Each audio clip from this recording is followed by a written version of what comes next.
Hello everyone and welcome to Better Minds. तो आज की इस वीडियो में हम कवर करने जा रहे हैं क्लास 10 सीबीएसई का चैप्टर इलेक्ट्रिसिटी। तो ये वीडियो उन सभी बच्चों के लिए होने वाली है जिन्होंने अब तक हो सकता है अपनी बोर्ड प्रिपरेशन अच्छे से ना करी हो। तो चाहे आप पास होना चाहते हो या फिर आप स्कोर करना चाहते हो 100%, ये वीडियो सभी स्टूडेंट्स के लिए ज़रूरी होने वाली है। तो मेक श्योर आप इस वीडियो को पूरा देखें। इस एक ही लेक्चर में आज हम कवर करेंगे हमारे पूरे चैप्टर इलेक्ट्रिसिटी को।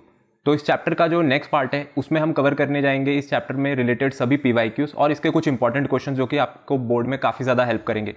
तो चलिए शुरू करते हैं आज की इस लेक्चर वीडियो को।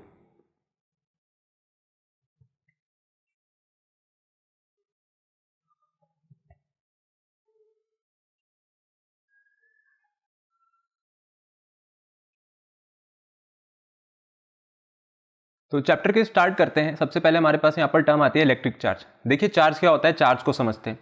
अगर चार्ज की हम डेफिनेशन पे जाएं तो चार्ज की डेफिनेशन आपको ये बताती है कि ये इंट्रिंसिक प्रॉपर्टी है आपके फंडामेंटल पार्टिकल्स की। फंडामेंटल पार्टिकल्स हमारे पास क्या है, फंडामेंटल पार्टिकल्स यहाँ पर आपके हो सकते हैं इलेक्ट्रॉन और प्रोटॉन। अब आपको पता होगा कि इलेक्ट्रॉन के ऊपर जो चार्ज होता है, इलेक्ट्रॉन के ऊपर चार्ज होता है हमारे पास नेगेटिव और प्रोटॉन के ऊपर जो चार्ज है वो होता है पॉजिटिव। इंट्रिंसिक मतलब वो प्रॉपर्टी जो कि इस बॉडी के साथ जुड़ी हुई है। हम इलेक्ट्रॉन को अगर यहाँ पर डिफाइन कर रहे हैं तो इलेक्ट्रॉन का नाम सुनते हैं हमारे दिमाग में क्या आता है, एक नेगेटिवली चार्ज पार्टिकल। और अगर हम लोग प्रोटॉन का नाम सुनते हैं तो प्रोटॉन का नाम सुनते हैं हमारे दिमाग में क्या चीज़ आती है, एक पॉजिटिवली चार्ज पार्टिकल। तो ये जो आपके पास इलेक्ट्रिक चार्ज है, ये इलेक्ट्रिक चार्ज क्या करते हैं, इलेक्ट्रिक चार्ज आपके पास दो तरीके की चीज़ें आपको प्रोड्यूस करते हुए दिखेंगे। या तो आप इसका इलेक्ट्रिक इफेक्ट देखेंगे या फिर आप इसका मैग्नेटिक इफेक्ट देखेंगे। इस पूरे के पूरे चैप्टर में हम लोग सिर्फ और सिर्फ इलेक्ट्रिक इफेक्ट की बात करेंगे और जो मैग्नेटिक इफेक्ट है वो इसकी एक अगली यूनिट में हम लोग कवर करेंगे, जिस चैप्टर का आपके पास नाम रहता है magnetic effect of electric current. तो सबसे पहले हम लोग अगर चार्ज की बात करें, किसी भी एटम में अगर आप जाएंगे तो एटम में आपको सेंटर में देखने को मिलेगा न्यूक्लियस, और न्यूक्लियस के अंदर हमारे पास दो चीज़ें प्रेजेंट होती हैं। सबसे पहले तो न्यूक्लियस में आपको न्यूट्रॉन्स देखने को मिलेंगे और न्यूट्रॉन्स के साथ साथ यहाँ पर रहते हैं प्रोटॉन्स। अब क्योंकि जो प्रोटॉन्स हैं, प्रोटॉन्स के ऊपर चार्ज होता है पॉजिटिव, इसीलिए हम लोग कह देते हैं कि हमारा जो न्यूक्लियस है या जो हमारा सेंटर है एटम का वो पॉजिटिवली चार्ज होता है। और इस सेंटर के अराउंड आपको रिवॉल्व करते हुए दिख जाएंगे इलेक्ट्रॉन्स। और ये जो इलेक्ट्रॉन्स हैं, इलेक्ट्रॉन्स के ऊपर अगर हम लोग चार्ज की बात करें, इलेक्ट्रॉन के ऊपर कैसा चार्ज होता है, इलेक्ट्रॉन्स के ऊपर जो चार्ज है वो होता है नेगेटिव। तो किसी भी एटम के अंदर तीन चीजें या तीन फंडामेंटल पार्टिकल हमेशा एग्जिस्ट करेंगे जो कि एटम को बनाते हैं, which are electron, protons and neutrons. अब अगर एटम आपके पास न्यूट्रल स्टेट में है, अगर कोई भी एटम आपके पास न्यूट्रल है तो वो न्यूट्रल क्यों हो रहा होगा, जब तक वहां पर number of protons number of electron के इक्वल हैं तो एटम के ऊपर कोई भी चार्ज नहीं आएगा और एटम आपके पास न्यूट्रल स्टेट में रहेगा। अब ये जो प्रोटॉन है, प्रोटॉन के ऊपर चार्ज होता है पॉजिटिव और इलेक्ट्रॉन के ऊपर जो चार्ज है वो होता है नेगेटिव। अगर मैं आपको एक एग्जांपल दूं, जैसे हमारे पास जो कार्बन का एटम है, अगर हम कार्बन एटम की बात करें तो कार्बन एटम में जो टोटल नंबर ऑफ इलेक्ट्रॉन्स आपको देखने को मिलेंगे वो 6 हैं। तो जो मेरे पास टोटल चार्ज निकल करके आएगा 6 इलेक्ट्रॉन की वजह से, मैं लिख सकता हूं उसको -6। एक एग्जाम्पल लेते हैं कि -6 का वहां पर चार्ज है। और जो प्रोटॉन्स हैं 6 प्रोटॉन्स की वजह से वो कितना हो गया, +6। अगर हम -6 और +6 को देखें तो इसका जो नेट इफेक्ट है वो कितना आ जाएगा टोटल ऐड करके, 0। इसका मतलब आपका जो कार्बन एटम है वो कैसा हो गया, वो यहाँ पर न्यूट्रल हो गया। तो किसी भी न्यूट्रल एटम के अंदर जो आपके पास नंबर ऑफ प्रोटॉन्स और नंबर ऑफ इलेक्ट्रॉन्स है वो हमेशा बराबर रहेंगे। लेकिन अगर कोई एटम कभी पॉजिटिव चार्ज गेन करता है या नेगेटिव चार्ज गेन करता है तो ऐसा क्यों होता है। देखिए इस पूरे चैप्टर में आपको एक चीज ध्यान रखनी है, इसलिए हम उसको शुरू में ही क्लियर करते हैं। पॉजिटिव चार्ज का मतलब होता है अगर किसी भी बॉडी के पास इलेक्ट्रॉन की कमी हो जाए। तो इस पूरे चैप्टर में हम जहां पर भी पॉजिटिव चार्ज की बात करेंगे, इसका मतलब वो बॉडी अगर पॉजिटिवली चार्ज है तो उसके पास इलेक्ट्रॉन्स की डेफिशिएंसी है। अगर इलेक्ट्रॉन की कमी हो जाती है तो बॉडी कैसा चार्ज एक्वायर कर लेती है, पॉजिटिव चार्ज एक्वायर कर लेती है। आप ठीक इसी एग्जांपल से समझिए, अगर मैं यहाँ पर इलेक्ट्रॉन का नंबर -6 ही रहने देता हूँ, ठीक है, 6 इलेक्ट्रॉन है तो माइनस का चार्ज लगाएंगे -6। लेकिन मैं आपको बोलता हूं कि यहां पर अगर हम लोग प्रोटॉन की बात करें, गलती से भी आपके पास जो प्रोटॉन है, अगर प्रोटॉन यहां पर +7 हो गए, 7 प्रोटॉन हो गए तो +7 का चार्ज लगाएंगे, तो अब आंसर आपके पास यहां पर 0 नहीं आएगा, आंसर कितना आएगा 1, लेकिन वो भी किसका, प्लस का। तो बॉडी क्या यहां पर प्रोटॉन डेफिशिएंट है, नहीं, बॉडी यहां पर इलेक्ट्रॉन डेफिशिएंट है। क्यों, क्योंकि यहां पर नंबर ऑफ इलेक्ट्रॉन्स तो 6 है और नंबर ऑफ प्रोटॉन्स कितने हैं, 7। तो जब 7 में से 6 हटाएंगे तो 1 बचेगा, तो इसका मतलब इस बॉडी पे कैसा चार्ज आएगा, +1। तो ये जो आपके पास डेफिशिएंसी ऑफ इलेक्ट्रॉन है, डेफिशिएंसी ऑफ इलेक्ट्रॉन किस चीज को बताता है, पॉजिटिव चार्ज को। और अगर बॉडी एक्सेसिव इलेक्ट्रॉन को एक्वायर कर लेती है, एक्सेसिव इलेक्ट्रॉन को एक्वायर करने पे वहां पर कैसा चार्ज बनता है, नेगेटिव चार्ज। इसी एग्जांपल को इस तरीके से देख सकते हैं कि अब आप यहां पर नंबर ऑफ प्रोटॉन 7 रहने दीजिए। अगर आपने नंबर ऑफ प्रोटॉन 7 रखे तो +7 का चार्ज लेकर के चलते हैं 7 प्रोटॉन्स की वजह से, और आप यहां पर इलेक्ट्रॉन्स कितने कर दो, आप इलेक्ट्रॉन्स कर दो 8, तो ये हो जाएगा -8। अब -8 + 7 करेंगे तो आंसर 1 आएगा, लेकिन माइनस का 1 आया। तो यहाँ पर जो इलेक्ट्रॉन्स थे, इलेक्ट्रॉन्स प्रोटॉन के मुकाबले एक ज़्यादा है ना, इसलिए बॉडी के ऊपर चार्ज भी कितना लग रहा है, -1 का। तो जहाँ पर डेफिशिएंसी ऑफ इलेक्ट्रॉन है वो नेगेटिव चार्ज, और जहाँ पर आपके पास डेफिशिएंसी इलेक्ट्रॉन की वहाँ पर पॉजिटिव चार्ज, और जहाँ पर आपके पास इलेक्ट्रॉन का एक्सेस है वहाँ पर नेगेटिव चार्ज। अब सबसे पहले अब जो चार्ज की बात हुई है, चार्ज को समझ लेते हैं कि चार्ज को हम लोग डिनोट कैसे करते हैं, इसकी यूनिट क्या होती है। चार्ज को हम लोग डिनोट करते हैं Q से, और इसकी जो यूनिट है SI यूनिट की बात कर लेते हैं। SI यूनिट हमारे पास चार्ज की होती है कूलम। अब चार्ज की जो SI यूनिट है कूलम, और इसको जो हम लोग डिनोट कर रहे हैं यहाँ पर Q से, देखिए अगर हम एक इलेक्ट्रॉन पे बात करें कि एक इलेक्ट्रॉन पे चार्ज कितना और एक प्रोटॉन पे चार्ज कितना होता है, दोनों पे चार्ज बराबर रहता है, चाहे वो इलेक्ट्रॉन हो या प्रोटॉन हो। और इसकी जो वैल्यू सेट करी गई है वो है आपके पास 1.6 इंटू 10⁻⁻19 कूलम। अब क्योंकि मैंने इसको लिखा है कि ये चार्ज ऑन 1 इलेक्ट्रॉन है, तो मैं इसके आगे क्या लगा दूंगा, मैं इसके आगे लगा दूंगा माइनस। ये हो गया आपके पास 1.6 इंटू 10⁻⁻19 कूलम का चार्ज, और इसके आगे लगा हुआ माइनस आपको ये बता रहा है कि ये इलेक्ट्रॉन पे चार्ज है। अब इसी चीज को अगर हम लोग बात करें कि चार्ज ऑन 1 प्रोटॉन, एक प्रोटॉन पे चार्ज कितना होगा, एक प्रोटॉन पे भी चार्ज उतना ही होगा जितना एक इलेक्ट्रॉन पे चार्ज था, लेकिन इसके आगे हम लोग क्या लगा देंगे, इसके आगे हम लोग लगा देंगे पॉजिटिव। तो चाहे चार्ज आपके पास इलेक्ट्रॉन का हो या प्रोटॉन का हो, उसका मैग्नीट्यूड अगर आप बात करोगे तो 1.6 इंटू 10⁻⁻19 कूलम है। आगे लगा हुआ जो माइनस और प्लस है वो सिर्फ और सिर्फ यहाँ पर बता रहा है नेचर ऑफ चार्ज को। अब इसके बाद जो दूसरी चीज आती है चार्ज में, चार्ज की आ जाते हैं अब हम लोग प्रॉपर्टीज की बात करते हैं कि चार्ज के हमारे पास प्रॉपर्टीज क्या क्या रहती है। देखिए अगर आपके पास चार्जेस का नेचर सेम है तो चार्जेस एक दूसरे को रिपेल करेंगे। फॉर एग्जाम्पल अगर हम लोग पॉजिटिव चार्ज की बात करें तो पॉजिटिव के बीच में भी जो फोर्स है वो रिपल्शन का होगा, और जो नेगेटिव चार्ज है इनके बीच में भी जो फोर्स है वो रिपल्शन का होगा। लेकिन वहीं पर अगर जो चार्जेस का नेचर है वो आपके पास हो जाए बिल्कुल अपोजिट, मतलब एक चार्ज हम लोग नेगेटिव लेकर के चलें और एक चार्ज हम लोग लेकर के चलें पॉजिटिव, तो ये जो नेगेटिव और पॉजिटिव चार्ज है ये हमेशा एक दूसरे को अट्रैक्ट करेंगे। तो अगर चार्जेस अपोजिट नेचर के हैं तो they always attract each other, और अगर आपके पास चार्जेस सेम नेचर के हैं तो वो एक दूसरे को क्या करेंगे, वो एक दूसरे को हमेशा रिपेल करेंगे। दूसरी चीज, दूसरी प्रॉपर्टी पे आ जाती है कि चार्ज की जो दूसरी प्रॉपर्टी है वो आपके पास होती है कि चार्ज हमारे पास एक स्केलर क्वांटिटी है।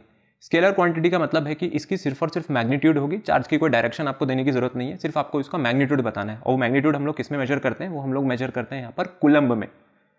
अब इसके बाद एक बहुत इंपॉर्टेंट प्रॉपर्टी आती है चार्ज की, जिसको हम बोलते हैं कि चार्ज आपका हमेशा क्वांटाइज रहता है। देखिए चार्ज को समझते हैं कि चार्ज क्वांटाइज कैसे रह सकता है। फॉर एग्जाम्पल मैं आपको बोलता हूं कि आपके पास किसी एक बॉडी ने 2 इलेक्ट्रॉन लूज करे या किसी एटम ने 2 इलेक्ट्रॉन लूज करे, तो जब भी आपके पास चार्ज फ्लो करेगा तो वो कोई भी बॉडी 2 इलेक्ट्रॉन लूज करेगी या गेन करेगी। कभी ऐसा तो नहीं हो सकता ना कि 2.5 इलेक्ट्रॉन किसी ने गेन कर लिए, 3.5 गेन कर लिए, 3.25 गेन कर लिए, ऐसी चीज कभी निकल करके नहीं आएगी।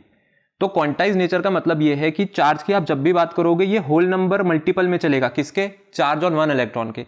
अगर 1 इलेक्ट्रॉन का ट्रांसफर हुआ है तो कितना चार्ज बॉडी ने यहां पर इजेक्ट किया होगा, आप 1 की मल्टीप्लाई कर दो 1.6 इंटू 10⁻⁻19 कूलम से। 2 का हुआ है तो आप 2 की मल्टीप्लाई कर दो 1.6 इंटू 10⁻⁻19 कूलम से, और 3 का होगा तो सिमिलरली हम लोग यहाँ पर 3 की मल्टीप्लाई कर देंगे। तो आप एक चीज देखिए कि हम हमेशा मल्टीप्लाई तो 1.6 इंटू 10⁻⁻19 से ही कर रहे हैं ना।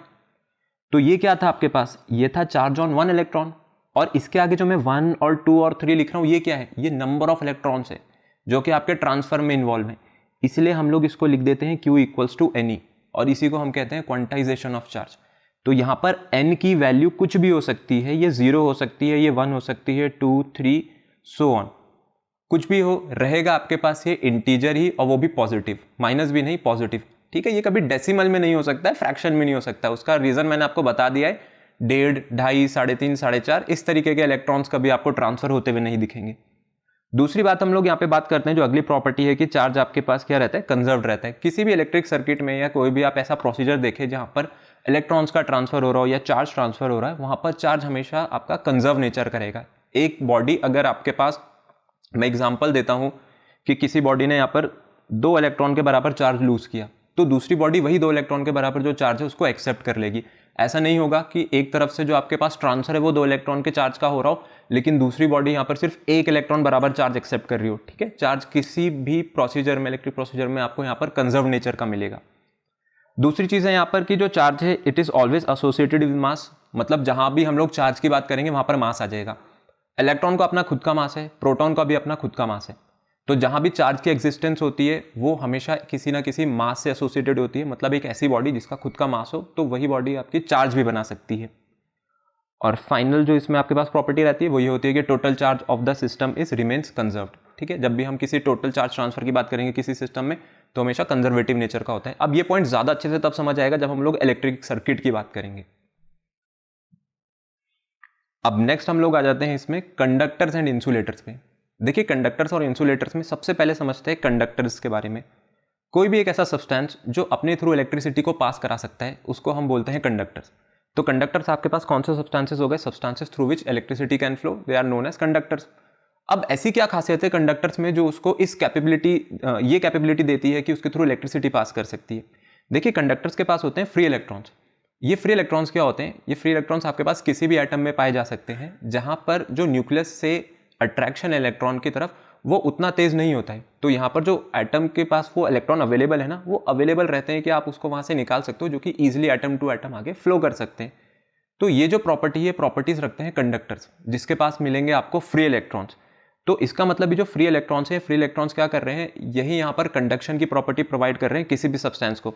आप सिल्वर की बात कीजिए, आप कॉपर, एल्यूमिनियम, आयरन, आप इनमें से कोई भी एक मेटल उठाइए, सभी के सभी मेटल्स आपको कंडक्टर देखने को मिलेंगे because metals have free electrons. Non metals के साथ ऐसा नहीं होता है। तो एग्जाम्पल जो आप मेटल्स का ले सकते हैं, मेटल्स आर कंडक्टर्स। तो मेटल्स को हम लोग कंडक्टर्स कह सकते हैं, बट जो नॉन मेटल्स हैं, नॉन मेटल्स कंडक्टर्स नहीं है। और मेटल्स कंडक्टर्स क्यों हैं? Due to free electrons. क्योंकि मेटल्स के पास फ्री इलेक्ट्रॉन्स हैं इसलिए वो क्या है? इसलिए वो यहाँ पर कंडक्टर्स हैं। अब जब ये फ्री इलेक्ट्रॉन्स एक एटम से दूसरे एटम से तीसरे ऐसे करते करते आगे मूव करते हैं तो वहाँ पर इलेक्ट्रिसिटी का फ्लो बनता है। अगर हम लोग इंसुलेटर्स की बात करें तो इंसुलेटर्स में अब इसी सेम चीज़ का हम लोग बिल्कुल रिवर्स कर देंगे कि इंसुलेटर्स के पास तो फ्री इलेक्ट्रॉन्स है नहीं, तो इंसुलेटर्स क्या कर सकते हैं? वो इलेक्ट्रिसिटी कैरी नहीं कर सकते हैं। तो इंसुलेटर के अगर आपको कभी भी आपसे एग्जाम्पल पूछे जाए, कोई सा भी नॉन मेटल बोल दीजिए, जितने भी नॉन मेटल्स होते हैं, नॉन मेटल सभी के सभी इंसुलेटर्स हैं। लेकिन एक नॉन मेटल हमारे पास ऐसा है जो कि आपको कंडक्शन की प्रॉपर्टी दिखाता हुआ मिलेगा, और वो होता है कार्बन, और वो भी इन दी फॉर्म ऑफ ग्रेफाइट। तो carbon in the form of graphite एक कंडक्टर है। कार्बन के 3 एलोट्रोप हमारे पास एग्जिस्ट करते हैं। कार्बन आपको 3 फिजिकल फॉर्म्स में मिलेगा, ग्रेफाइट में मिलेगा, डायमंड में मिलेगा, और वहीं पर वो फलरीन में भी मिलेगा। लेकिन जो ग्रेफाइट है, ग्रेफाइट आपके पास एक कंडक्टर है इलेक्ट्रिसिटी का, और ग्रेफाइट एक एलोट्रोपिक फॉर्म होती है कार्बन की। तो कार्बन यहाँ पर एक एक्सेप्शन निकल करके आती है कि जो कार्बन है, carbon in the form of graphite क्या कर सकता है? ये इलेक्ट्रिसिटी कंडक्ट कर सकता है। तो यहाँ पर हम लोग कार्बन को एक कंडक्टर मान सकते हैं इलेक्ट्रिसिटी का, लेकिन ग्रेफाइट के फॉर्म में। तो अब भले यहाँ पर जो फ्री इलेक्ट्रॉन्स हैं, फ्री इलेक्ट्रॉन्स नॉन मेटल्स के पास नहीं होते, इसीलिए वहाँ पर इलेक्ट्रिसिटी को कंडक्ट नहीं करा सकते, इसीलिए हम लोगों ने उसका क्या नाम दे दिया? इंसुलेटर्स का नाम दे दिया। अब जितने भी एग्जाम्पल्स आपके सामने यहाँ पर स्क्रीन पर आ रहे हैं, चाहे वो ग्लास हो, चाहे वो इवोनाइट हो, rubber, plastics, paper, would, even जो एयर होती है, ये सभी के सभी इंसुलेटर्स हैं। ये इलेक्ट्रिसिटी नहीं कंडक्ट कर सकते हैं, तो इनको छूने पे कभी आपको करंट नहीं लगेगा। अब इलेक्ट्रिसिटी में आगे चलते हैं और यहाँ से अब समझते हैं करंट इलेक्ट्रिसिटी को, कि करंट इलेक्ट्रिसिटी क्या है। देखिए इलेक्ट्रिसिटी आपके पास 2 तरीके की होती है, 2 नेचर होते हैं इलेक्ट्रिसिटी के। पहला होता है इसमें स्टैटिक इलेक्ट्रिसिटी, और दूसरी होती है करंट इलेक्ट्रिसिटी। ये पूरा का पूरा चैप्टर आपके पास करंट इलेक्ट्रिसिटी के बारे में है। स्टैटिक इलेक्ट्रिसिटी के बारे में हम नहीं पढ़ेंगे। देखिए मैं आपको स्टैटिक इलेक्ट्रिसिटी बता देता हूँ। स्टैटिक इलेक्ट्रिसिटी क्या रहती है? जब तक आपका चार्ज रेस्ट पे रखा हुआ है तब तक हम लोग इलेक्ट्रिसिटी टर्म को वहाँ पर सिर्फ और सिर्फ स्टैटिक कहेंगे। स्टैटिक मतलब रुका हुआ है, चार्ज आपका रेस्ट पे है, वो अभी फ्लो नहीं कर रहा है एक जगह से दूसरी जगह। लेकिन अगर आपका चार्ज मोशन में आ जाए, तो जब चार्ज मोशन में आ जाता है तो उसको हम कहते हैं करंट इलेक्ट्रिसिटी। जब चार्ज रेस्ट पे रखा हुआ होता है तो वो सिर्फ और सिर्फ इलेक्ट्रिक फील्ड बनाता है, लेकिन अगर चार्ज मोशन में आ जाए तो वो इलेक्ट्रिक फील्ड भी बनाएगा और वो मैग्नेटिक फील्ड भी बनाएगा। तो इस चैप्टर में अब हम लोग आगे पढ़ने जा रहे हैं करंट इलेक्ट्रिसिटी के बारे में। स्टैटिक इलेक्ट्रिसिटी के बारे में आगे कोई भी बात नहीं करेंगे। हम अपने घरों में भी जो इलेक्ट्रिसिटी यूज करते हैं वो पूरी इलेक्ट्रिसिटी आपके पास करंट इलेक्ट्रिसिटी की फॉर्म है। अब सबसे पहले हम लोग यहाँ पर बात कर लेते हैं इलेक्ट्रिक पोटेंशियल की। इलेक्ट्रिक पोटेंशियल क्या होता है? देखिए इलेक्ट्रिक पोटेंशियल को अगर मैं आपको समझाऊं कि इलेक्ट्रिक पोटेंशियल को हम लोग बहुत ईजिली समझे, तो जैसे अभी हमने थोड़ी देर बात करी कि अगर चार्ज आपका रेस्ट पे रखा हुआ है तो वो क्या करेगा? वो इलेक्ट्रिक फील्ड बनाएगा। अब कोई भी चार्ज अगर इलेक्ट्रिक फील्ड बनाता है, हम लोग मान करके चलते हैं कि मेरे पास एक यूनिट पॉजिटिव चार्ज है जिसने अपनी इलेक्ट्रिक फील्ड बनाई हुई है, तो ये मैं पॉजिटिव चार्ज कंसिडर कर लेता हूँ, और इसके अराउंड ये जो रीजन बनाया हुआ है, ये रीजन हो गया आपके पास इलेक्ट्रिक फील्ड का। तो ये पॉजिटिव चार्ज रखा हुआ है, उसने अपने अराउंड एक इलेक्ट्रिक फील्ड बना दी। आप क्या करना चाहते हो, आपके पास एक टेस्ट चार्ज है जिसका मैग्नीट्यूड मैंने मान लिया Q है। आप इसको पॉइंट A से उठा करके एक ऐसे रीजन में लेकर के जाना चाहते हो जो कि इलेक्ट्रिक फील्ड में है। तो ये जो डिस्टेंस है, ये डिस्टेंस इस इलेक्ट्रिक फील्ड से इतनी ज़्यादा दूर है कि as compare to electric field मैं इस डिस्टेंस को क्या मान लूँगा, ये इन्फिनिटी पे रखा हुआ है कि बहुत ही ज़्यादा दूर है। हमें क्या करना है, हमें ये चार्ज उठा करके इस इलेक्ट्रिक फील्ड में लेकर के आना है। लेकिन अब ये जब आप चार्ज उठा करके इस इन्फिनिटी से इलेक्ट्रिक फील्ड के अंदर लेकर के आओगे, आपको ये वर्क इतना धीरे करना है कि आप जो भी यहाँ पर वर्क डन कर रहे हैं उसकी वजह से ये बॉडी काइनेटिक एनर्जी ना गेन कर ले। मतलब विदाउट एक्सेलरेशन हम इस चार्ज को यहाँ से मूव करेंगे, इन्फिनिटी से उठा करके मूव करेंगे कहाँ पर, इलेक्ट्रिक फील्ड के अंदर। और बहुत धीरे करना है ये कि काइनेटिक एनर्जी जो बॉडी है वो गेन ही ना करे, ना के बराबर, बिल्कुल जीरो रहे वो, विदाउट एक्सेलरेशन। तो इस वक्त आपने जो भी वर्क डन किया ना, इन्फिनिटी से उठा करके चार्ज को कहाँ पर लाने में, इलेक्ट्रिक फील्ड में लाने में, यही वर्क डन स्टोर हो जाता है बॉडी में in the form of electric potential. तो इसलिए इलेक्ट्रिक पोटेंशियल की डेफिनेशन क्या होती है कि it is the amount of work done to move a unit positive charge from infinity to a point inside the electric field. इसको हम लोग डिनोट करते हैं V से, और V का फॉर्मूला होता है W/Q, जहां पर ये W क्या है, W है आपका वर्क डन जो आपने किया इन्फिनिटी से उठा करके चार्ज को लाने में, और Q क्या था, Q है यहाँ पर चार्ज का मैग्नीट्यूड, जिस चार्ज को आप यहाँ पर मूव करा रहे हैं। तो ये जो V है, V को हम लोग कहते हैं electric potential which is equals to W/Q। इसकी जो SI यूनिट है इलेक्ट्रिक पोटेंशियल की, वो होती है हमारे पास वोल्ट, और इसको हम लोग डिनोट करते हैं कैपिटल V से। अब इसमें कई बार आपसे कुछ क्वेश्चन पूछ ले जाते हैं कि हमें बता दो 1 वोल्ट क्या होता है। अगर हम इस फॉर्मूले से 1 वोल्ट की डेफिनेशन बनाएं कि इस फॉर्मूले से 1 वोल्ट क्या हो सकता है, देखो अगर आपको 1 बनानी है इस पूरी क्वांटिटी को विच इज इलेक्ट्रिक पोटेंशियल, आप वर्क की वैल्यू भी 1 पुट कर दो और चार्ज की वैल्यू भी 1 पुट कर दो।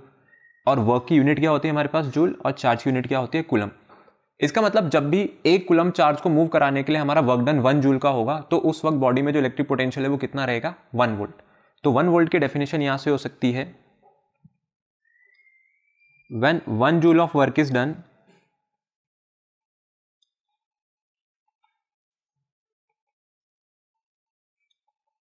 to move a charge of 1 coulomb।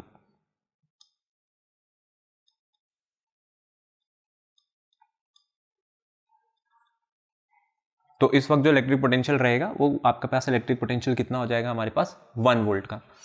अब अगर हम लोगों ने इलेक्ट्रिक पोटेंशियल की बात करिए तो इलेक्ट्रिक पोटेंशियल से ही जुड़ी हुई एक नेक्स्ट टर्म आ जाएगी आपके पास, पोटेंशियल डिफरेंस। देखिए पोटेंशियल डिफरेंस को समझते हैं। पोटेंशियल डिफरेंस आपके पास क्या चीज़ रहती है। अब जैसे हमने नाम दिया है पोटेंशियल, अब पोटेंशियल के आगे आपने एक टर्म जोड़ दी डिफरेंस। तो ये पोटेंशियल डिफरेंस क्या होता है, अभी हम लोगों ने बोला था कि हम लोग जो चार्ज को उठा करके ला रहे हैं वो इन्फिनिटी से उठा करके ला रहे हैं और इलेक्ट्रिक फील्ड के अंदर रखेंगे। लेकिन अब मैं आपको कह देता हूँ कि आपको जो चार्ज की मूवमेंट करनी है ना, ये मैंने इलेक्ट्रिक फील्ड बना दी जो कि इस पॉजिटिव चार्ज ने बनाई हुई है। आपको क्या करना है, आपको जो ये चार्ज मूव कराना है, आपको ये चार्ज इलेक्ट्रिक फील्ड के अंदर ही मूव कराना है। एक पॉइंट में ए कंसिडर कर लेता हूं इलेक्ट्रिक फील्ड में, और एक पॉइंट यहां पे कंसिडर कर लेता हूं बी, ये भी आपके इलेक्ट्रिक फील्ड का है। तो जब बॉडी ए पॉइंट पर प्रेजेंट रही होगी, यहां पर इसका कुछ पोटेंशियल रहा होगा, मैंने मान लिया वो पोटेंशियल वी ए रहा होगा, और जब आप इसे उठा करके बी पर ले आओगे, इसका इलेक्ट्रिक पोटेंशियल कितना हो जाएगा, वी बी। तो ये ए से बी की तरफ जा रहा है, तो पोटेंशियल डिफरेंस कितना हो गया। डिफरेंस का मतलब होता है हमें क्या देखना है, सिर्फ और सिर्फ दो टर्म्स को माइनस करके देखना है। तो पोटेंशियल डिफरेंस हम लोग कैसे निकालेंगे, V B minus V A करके, और ये भी किसके इक्वल होता है, जो भी आपने वर्क डन किया ए से बी तक, और किसके अगेंस्ट वर्क डन किया है आपने, कोई क्यू चार्ज जो ए पे रखा था, तो W अपॉन क्यू। तो पोटेंशियल डिफरेंस और पोटेंशियल में यही डिफरेंस रहता है कि जो इलेक्ट्रिक पोटेंशियल है उसमें हम लोग वर्क डन करते हैं इन्फिनिटी से उठा करके इलेक्ट्रिक फील्ड में लाने के लिए, लेकिन पोटेंशियल डिफरेंस में आपके पास जो चार्ज है वो ऑलरेडी इलेक्ट्रिक फील्ड में प्रेजेंट है, बस उसको एक पॉइंट से किसी दूसरे पॉइंट पर हम लोगों को मूव कराना है। किसी भी सर्किट में जब पोटेंशियल डिफरेंस क्रिएट होता है तो उस सर्किट में जो पोटेंशियल डिफरेंस है उसको हम लोग मेजर करने के लिए लगाते हैं वोल्ट मीटर। अभी जो वोल्ट मीटर है, वोल्ट मीटर जब भी किसी सर्किट में लगता है तो इसको आप लगाते हो पैरेलल कॉम्बिनेशन में। देखते हैं पैरेलल कॉम्बिनेशन क्या रहता है। पैरेलल कॉम्बिनेशन का मतलब है आपने ये जो बैटरी लगाई हुई है, आप देख सकते हैं इस बैटरी से हमारे पास एक वायर आ रही है जो कि करंट कैरी कर रही होगी। मैंने इस वायर से ना एक और वायर निकाल दी, ठीक है, तो मैंने एक ही टर्मिनल से दो कनेक्शन बनाने की कोशिश करी है, जिसको हम पैरेलल कॉम्बिनेशन कहते हैं। आगे इस चैप्टर में समझेंगे पैरेलल कॉम्बिनेशन क्या होता है, इसको हम कैसे बनाते हैं। तो वोल्ट मीटर आपके जिस भी डिवाइस को आपको यहाँ पर पोटेंशियल डिफरेंस मेजर करना है, जिसको हम रेजिस्टेंस कहते हैं, इसको हमेशा रेजिस्टेंस के साथ पैरेलल कॉम्बिनेशन में लगाया जाता है। तो वोल्ट मीटर का काम है पोटेंशियल डिफरेंस नापने का, और इसी पोटेंशियल डिफरेंस को हम लोग वोल्टेज के नाम से भी जानते हैं। अब यहाँ पे एक बहुत इंपॉर्टेंट चीज रहती है कि पोटेंशियल डिफरेंस का ये आपके पास जो वोल्ट मीटर है, वोल्ट मीटर का काम क्या है, इसका काम है पोटेंशियल डिफरेंस या वोल्टेज नापना। इसको करंट नापने की तो जरूरत नहीं है, ये करंट को तो मेजर नहीं करेगा। तो इसकी जो रेजिस्टेंस है ना, इसकी रेजिस्टेंस आपके पास इनफाइनाइट होनी चाहिए। मतलब हम मान करके चलेंगे कि इसमें आपके पास negligible amount of current flow करे, या मैं मान के चल रहा हूँ कि zero amount of current flow करे किसमें, वोल्ट मीटर में। तो ये आपको बिल्कुल एक्यूरेट रीडिंग देगा किसकी, पोटेंशियल डिफरेंस की। तो किसी भी आइडियल वोल्ट मीटर की हमारे पास जो रेजिस्टेंस है वो कितनी होनी चाहिए, इनफाइनाइट, जिससे कि उसके अक्रॉस कोई भी करंट फ्लो ना करे। तो ये तो बात थी पोटेंशियल डिफरेंस की। अब पोटेंशियल डिफरेंस इतना ज़रूरी क्यों हो जाता है और पोटेंशियल डिफरेंस समझना इतना ज़रूरी क्यों है? देखिए, क्योंकि अगर पोटेंशियल डिफरेंस को नहीं समझेंगे तो इलेक्ट्रिक करंट को भी समझना मुश्किल हो जाएगा कि इलेक्ट्रिक करंट क्या है। इलेक्ट्रिक करंट अगर कहीं पर भी आपको बनाना है या करंट को फ्लो कराना है तो उसके लिए एक मैंडेटरी कंडीशन होती है कि दो बॉडीज़ के बीच में इलेक्ट्रिक पोटेंशियल एग्जिस्ट करना चाहिए। मैं आपको एक एग्जाम्पल देता हूँ, इसको हम एक एग्जाम्पल से समझते हैं। फॉर एग्जाम्पल मैं कंसिडर करता हूँ मेरे पास एक ये पाइप है और मैंने इसको ग्राउंड के बिल्कुल पैरेलल रखा हुआ है, हॉरिजॉन्टल रखा हुआ है। मैं इसके अंदर अगर आपको बोलूँ तो इसके अंदर हमने इसको पूरा का पूरा पानी के साथ फिल किया हुआ है। आपके पास ये कोई ट्यूब या पाइप हो सकती है। जब तक मैं इसको ग्राउंड के पैरेलल रखूंगा, इसके दोनों ही एंड से पानी बाहर नहीं आ सकता है। जब तक ये ग्राउंड के पैरेलल है, इसके दोनों एंड से आपको पानी बाहर आता हुआ नहीं दिखेगा। लेकिन अगर मैं इसको टिल्ट कर देता हूँ, टिल्ट करने का मतलब है फॉर एग्जाम्पल अगर मैं इसको ऐसे लेफ्ट साइड से थोड़ा सा नीचे कर दूँ, राइट साइड से थोड़ा सा ऊपर कर दूँ, तो आप देखेंगे कि इसमें जो पानी का फ्लो है वो किस साइड से बनने लग जाएगा, वो लेफ्ट हैंड साइड से पानी का फ्लो बनने लग जाएगा, वो बाहर आने लग गया। रीज़न क्या हुआ, जो लेफ्ट साइड है उसकी ग्राउंड से हाइट और राइट हैंड साइड जो है उसकी ग्राउंड से हाइट अब दोनों अलग अलग है। तो क्या यहाँ पर इनकी पोटेंशियल एनर्जी में डिफरेंस आ गया दोनों पॉइंट की, या मैं सीधा बोलता हूँ कि इनकी हाइट में डिफरेंस आ गया ग्राउंड के कंपैरिजन में। अब यही चीज़ आपको क्या करनी है, यही चीज़ आपको यहाँ पर समझनी है इलेक्ट्रिसिटी में। अब ये जो पाइप था, अगर मैं इस पाइप में बोलता हूँ कि हम लोग क्या करते हैं, अब हम लोग ये हाइट वाला जो कॉन्सेप्ट है इसको हटाते हैं और मैं चाह रहा हूँ कि ये जो पाइप है बिल्कुल सीधा रखा हुआ है, लेकिन इसमें फिर भी आपको इसमें वाटर का फ्लो चाहिए। तो आप इसमें क्या कर सकते हैं, आप इसमें एक वाटर पंप जोड़ सकते हैं। अगर आपने इसमें एक वाटर पंप लगा दिया, अब आप पाइप को सीधा रखिए, वाटर पंप क्या करेगा, ये पानी पे प्रेशर क्रिएट करेगा और हम मान के चलते हैं जो हमारा पानी है लेफ्ट हैंड साइड से बाहर आ रहा है। तो आपने क्या क्रिएट कर दिया यहाँ पर, एक वाटर प्रेशर। तो अगर आपको पानी फ्लो कराना था इस पाइप के थ्रू तो उसके लिए आप वाटर प्रेशर क्रिएट कर रहे हैं। सेम चीज़ अगर हमें इलेक्ट्रिक करंट फ्लो कराना होता है तो हम लोग इलेक्ट्रिक प्रेशर क्रिएट करते हैं, जिसको नाम दिया जाता है पोटेंशियल डिफरेंस। तो अगर दो बॉडीज़ के बीच में कभी भी इलेक्ट्रिक करंट आपको फ्लो कराना होगा तो दोनों बॉडीज़ के बीच में क्या होना चाहिए, हमेशा पोटेंशियल डिफरेंस होना चाहिए। और करंट हमेशा हायर पोटेंशियल से लोअर पोटेंशियल की तरफ फ्लो करता है। आप स्क्रीन पे देखिए, यहाँ पर दो बॉडीज़ आपके पास बनी हुई हैं। एक बॉडी ने यहाँ पर पॉजिटिव चार्ज रखा है और एक बॉडी ने यहाँ पर रखा है नेगेटिव चार्ज। ये जो पॉजिटिवली चार्ज बॉडी है ये हायर पोटेंशियल पर है और जो नेगेटिवली चार्ज बॉडी है लोअर पोटेंशियल पे है। अब नेगेटिवली चार्ज जो बॉडी रही होगी, नेगेटिव चार्ज का मतलब है कि बॉडी के पास एक्सेस ऑफ इलेक्ट्रॉन्स है, इसके पास इलेक्ट्रॉन ज्यादा है। और पॉजिटिव चार्ज का मतलब है कि इसके पास डेफिशिएंसी इलेक्ट्रॉन्स की। तो अगर मैं इलेक्ट्रॉन के फ्लो की बात करूं कि इलेक्ट्रॉन का फ्लो कहां से कहां रहेगा, वो तो नेगेटिव टू पॉजिटिव बनेगा ना, क्योंकि जिसके पास ज्यादा है वही तो इलेक्ट्रॉन आगे यहाँ पर आपको प्रोवाइड कराएगा और जिसके पास कमी है वो हमेशा एक्सेप्ट करने के लिए बैठा हुआ है। तो यहाँ पर इलेक्ट्रॉन का जो फ्लो है वो इलेक्ट्रॉन का फ्लो है वो तो बी टू ए बन गया, बॉडी बी से बॉडी ए की तरफ। लेकिन जो करंट का फ्लो है, करंट का फ्लो कहां से कहां बनेगा, ए से बी बॉडी की तरफ। और इसी तरह अगर हम इन दोनों बॉडीज को एक वायर के थ्रू जोड़ दें तो अब आपके पास इस वायर में करंट सेटअप होने लग जाएगा जो कि ए से बी बॉडी तक आपके इलेक्ट्रिक करंट को ले जा रहा है। लेकिन इलेक्ट्रॉन का जो फ्लो है वो बी टू ए रहता है। तो बॉडी ए यहाँ पर हायर पोटेंशियल पर है और बॉडी बी किस पर है, बॉडी बी आपके पास है यहाँ पर लोअर पोटेंशियल पे। अब इलेक्ट्रिक करंट को जैसे हम लोगों ने यहाँ पर समझा कि दो बॉडीज हम लोगों ने एक दूसरे से कनेक्ट करी थी, लेकिन अगर हम लोग इसको समझना चाहें कि किसी कंडक्टर में जब इलेक्ट्रिक करंट फ्लो होता है तो वो चीज़ कैसे होती है, लेकिन उससे पहले करंट की कुछ बेसिक डेफिनेशन की बात कर लेते हैं और करंट को हम लोग कैसे डिनोट करते हैं, इसकी क्या यूनिट होती है वो भी देख लेते हैं। करंट का मतलब है rate of flow of charge, कि जो आपके पास दो बॉडीज के बीच में यहाँ पे चार्ज फ्लो कर रहा था उसका रेट क्या है, मतलब एज कंपेयर टू टाइम वो कितना चार्ज आगे ट्रांसफर करके आपको दे रहा है। करंट को हम लोग डिनोट करते हैं आई से और इसका फॉर्मूला होता है Q बाई टी। तो यहाँ पर Q क्या है कि कितना चार्ज आपने मूव किया और कितने टाइम में आपने मूव किया। तो करंट का जो फॉर्मूला है वो होता है Q बाई टी और इसकी डेफिनेशन होती है rate of flow of charge. Current की ऐसा यूनिट होती है हमारे पास एम्पेयर, और एम्पेयर को हम लोग डिनोट करते हैं, इसका सिंबल है कैपिटल ए। अगर किसी भी सर्किट में हम लोगों को इलेक्ट्रिक करंट मेजर करना है कि किसी भी सर्किट में इलेक्ट्रिक करंट कितना है, तो उसके लिए हम लोग जिस डिवाइस का यूज करते हैं उस डिवाइस का नाम है एमीटर। देखिए एमीटर क्या करेगा, एमीटर आपको यहाँ पर बता देगा कि कितनी इंटेंसिटी का करंट किसी भी इलेक्ट्रिक सर्किट में यहाँ पर प्रेजेंट है। लेकिन एमीटर की अगर हम कंपैरिजन करें वोल्ट मीटर से, वोल्ट मीटर को हम लोग लगाते थे पैरेलल में, एमीटर को हम लोग सीरीज कॉम्बिनेशन में लगाते हैं अपनी रेजिस्टेंस के साथ, या ये पहले ही लग जाता है जैसे ही आपकी बैटरी से करंट निकलना शुरू करेगा ना, आप बैटरी के साथ सीधा सीधा इसको सीरीज में लगा दोगे। अब इसका एमीटर का जो काम है, आप देखिए कि एमीटर के साथ जो वायर लगी हुई है वो बैटरी से डायरेक्टली जुड़ी है। इसका मतलब ये सीरीज में है, एक के बाद एक लगे हुए हैं, सेम वायर से कनेक्टेड है।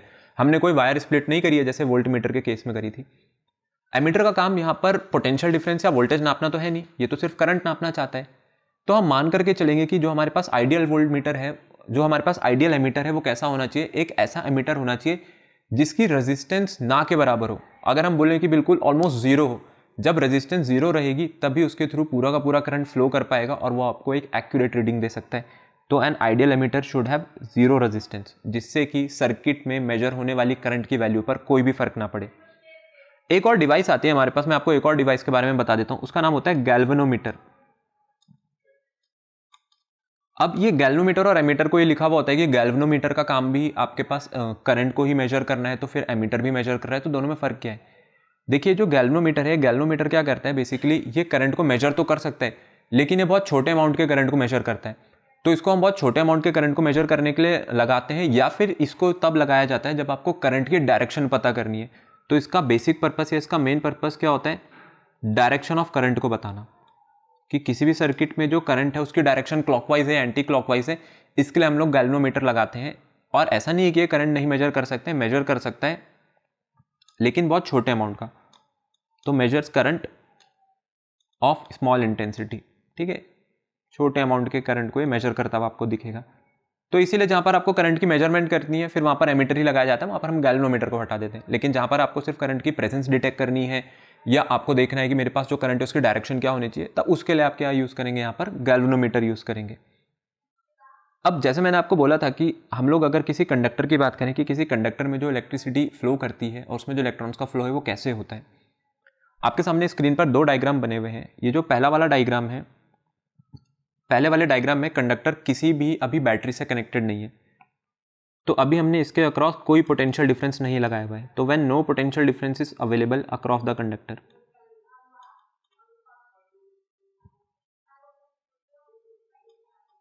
अगर कंडक्टर के अक्रॉस कोई भी पोटेंशियल डिफरेंस अवेलेबल नहीं है, तो आप देख सकते हैं इसके जो इलेक्ट्रॉन्स हैं ये क्या कर रहे हैं, इलेक्ट्रॉन्स यहाँ पर रैंडम मोशन कर रहे हैं।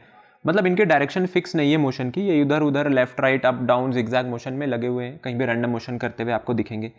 लेकिन अगर मैं क्या करूं, इस कंडक्टर को किसी पोटेंशियल डिफरेंस या एक्सटर्नल बैटरी से कनेक्ट कर दूं, पोटेंशियल डिफरेंस के लिए आपको ऑब्वियसली एक बैटरी लेकर के आनी पड़ेगी। अगर आपके पास कोई बैटरी यहाँ पर प्रेजेंट है, मान करके चलते हैं कि एक एक्सटर्नल पोटेंशियल डिफरेंस आपने अप्लाई कर दिया, तो when an external potential difference is applied, जैसे आपने एक एक्सटर्नल पोटेंशियल डिफरेंस अप्लाई करा, जो कि हमने यहाँ पर यूज करी है एक सेल, आप देख सकते हैं कि सभी के सभी जो इलेक्ट्रॉन्स है किस तरफ यहाँ पर भागने लग गए हैं, पॉजिटिव टर्मिनल की तरफ भागने लग गए हैं। कंडक्टर का पॉजिटिव टर्मिनल हम लोग कैसे डिसाइड करेंगे, सेल का पॉजिटिव टर्मिनल कंडक्टर के जिस साइड से कनेक्टेड होगा वो पॉजिटिव टर्मिनल, और जो नेगेटिव से कनेक्टेड होगा वो नेगेटिव टर्मिनल। इलेक्ट्रॉन के ऊपर चार्ज है नेगेटिव, तो वो नेगेटिव चार्ज किसकी तरफ भाग रहा है, वो पॉजिटिव एंड की तरफ भाग रहा है। तो इलेक्ट्रॉन का जो फ्लो है, इलेक्ट्रॉन का फ्लो तो नेगेटिव टू पॉजिटिव है, तो ये तो हो गई direction of flow of electrons. But जो करंट का फ्लो होता है सर्किट में, करंट का फ्लो होता है सर्किट में फ्रॉम पॉजिटिव टू नेगेटिव। तो ये जो इलेक्ट्रॉन के फ्लो की डायरेक्शन है और जो करंट के फ्लो की डायरेक्शन है, ये दोनों एक दूसरे की क्या होती है, हमारे पास अपोजिट होती है। करंट की डायरेक्शन है पॉजिटिव टू नेगेटिव और इलेक्ट्रॉन के फ्लो की डायरेक्शन है फ्रॉम नेगेटिव टू पॉजिटिव।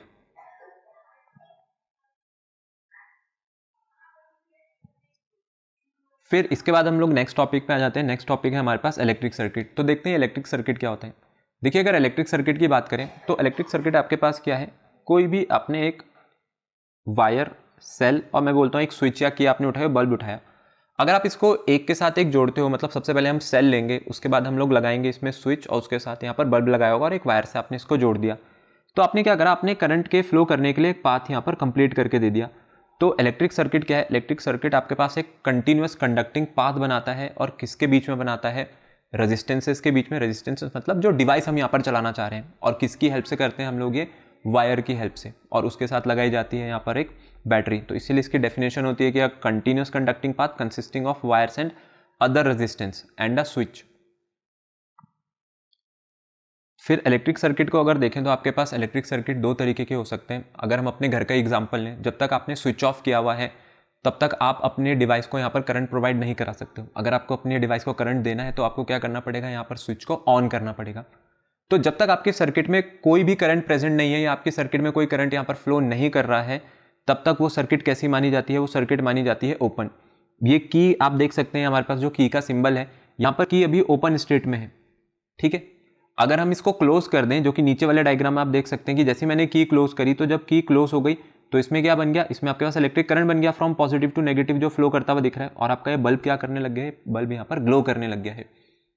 तो दो तरीके के इलेक्ट्रिक सर्किट हैं, एक है ओपन और एक है क्लोज्ड। सिर्फ डिफरेंस ये है, ओपन सर्किट में कोई करंट फ्लो नहीं करता है, और जब सर्किट क्लोज हो जाती है तो वहाँ पर जो करंट है उसका एक कंटिन्यूस पाथ बन जाता है और आपकी सर्किट को करंट मिलना शुरू हो जाता है।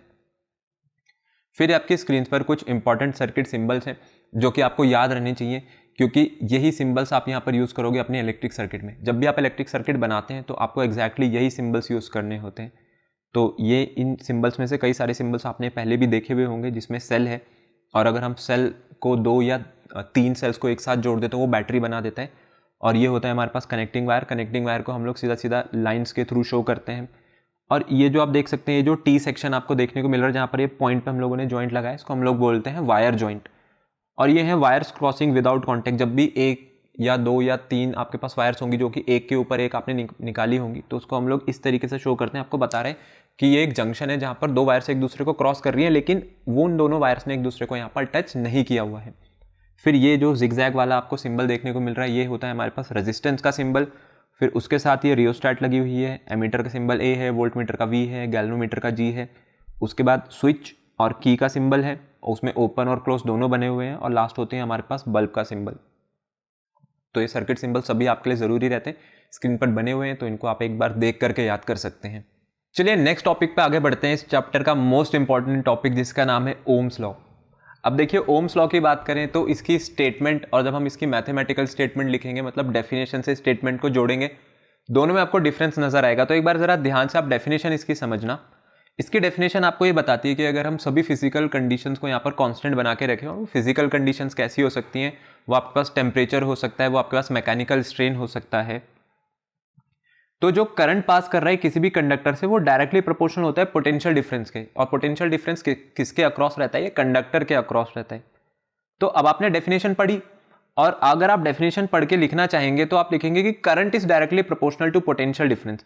तो मुझे इसको क्या लिखना चाहिए? मुझे इसको लिखना चाहिए I is directly proportional to V, और इसी को हम लोग क्या मॉडिफाई करके लिख देते हैं, और V is directly proportional to I।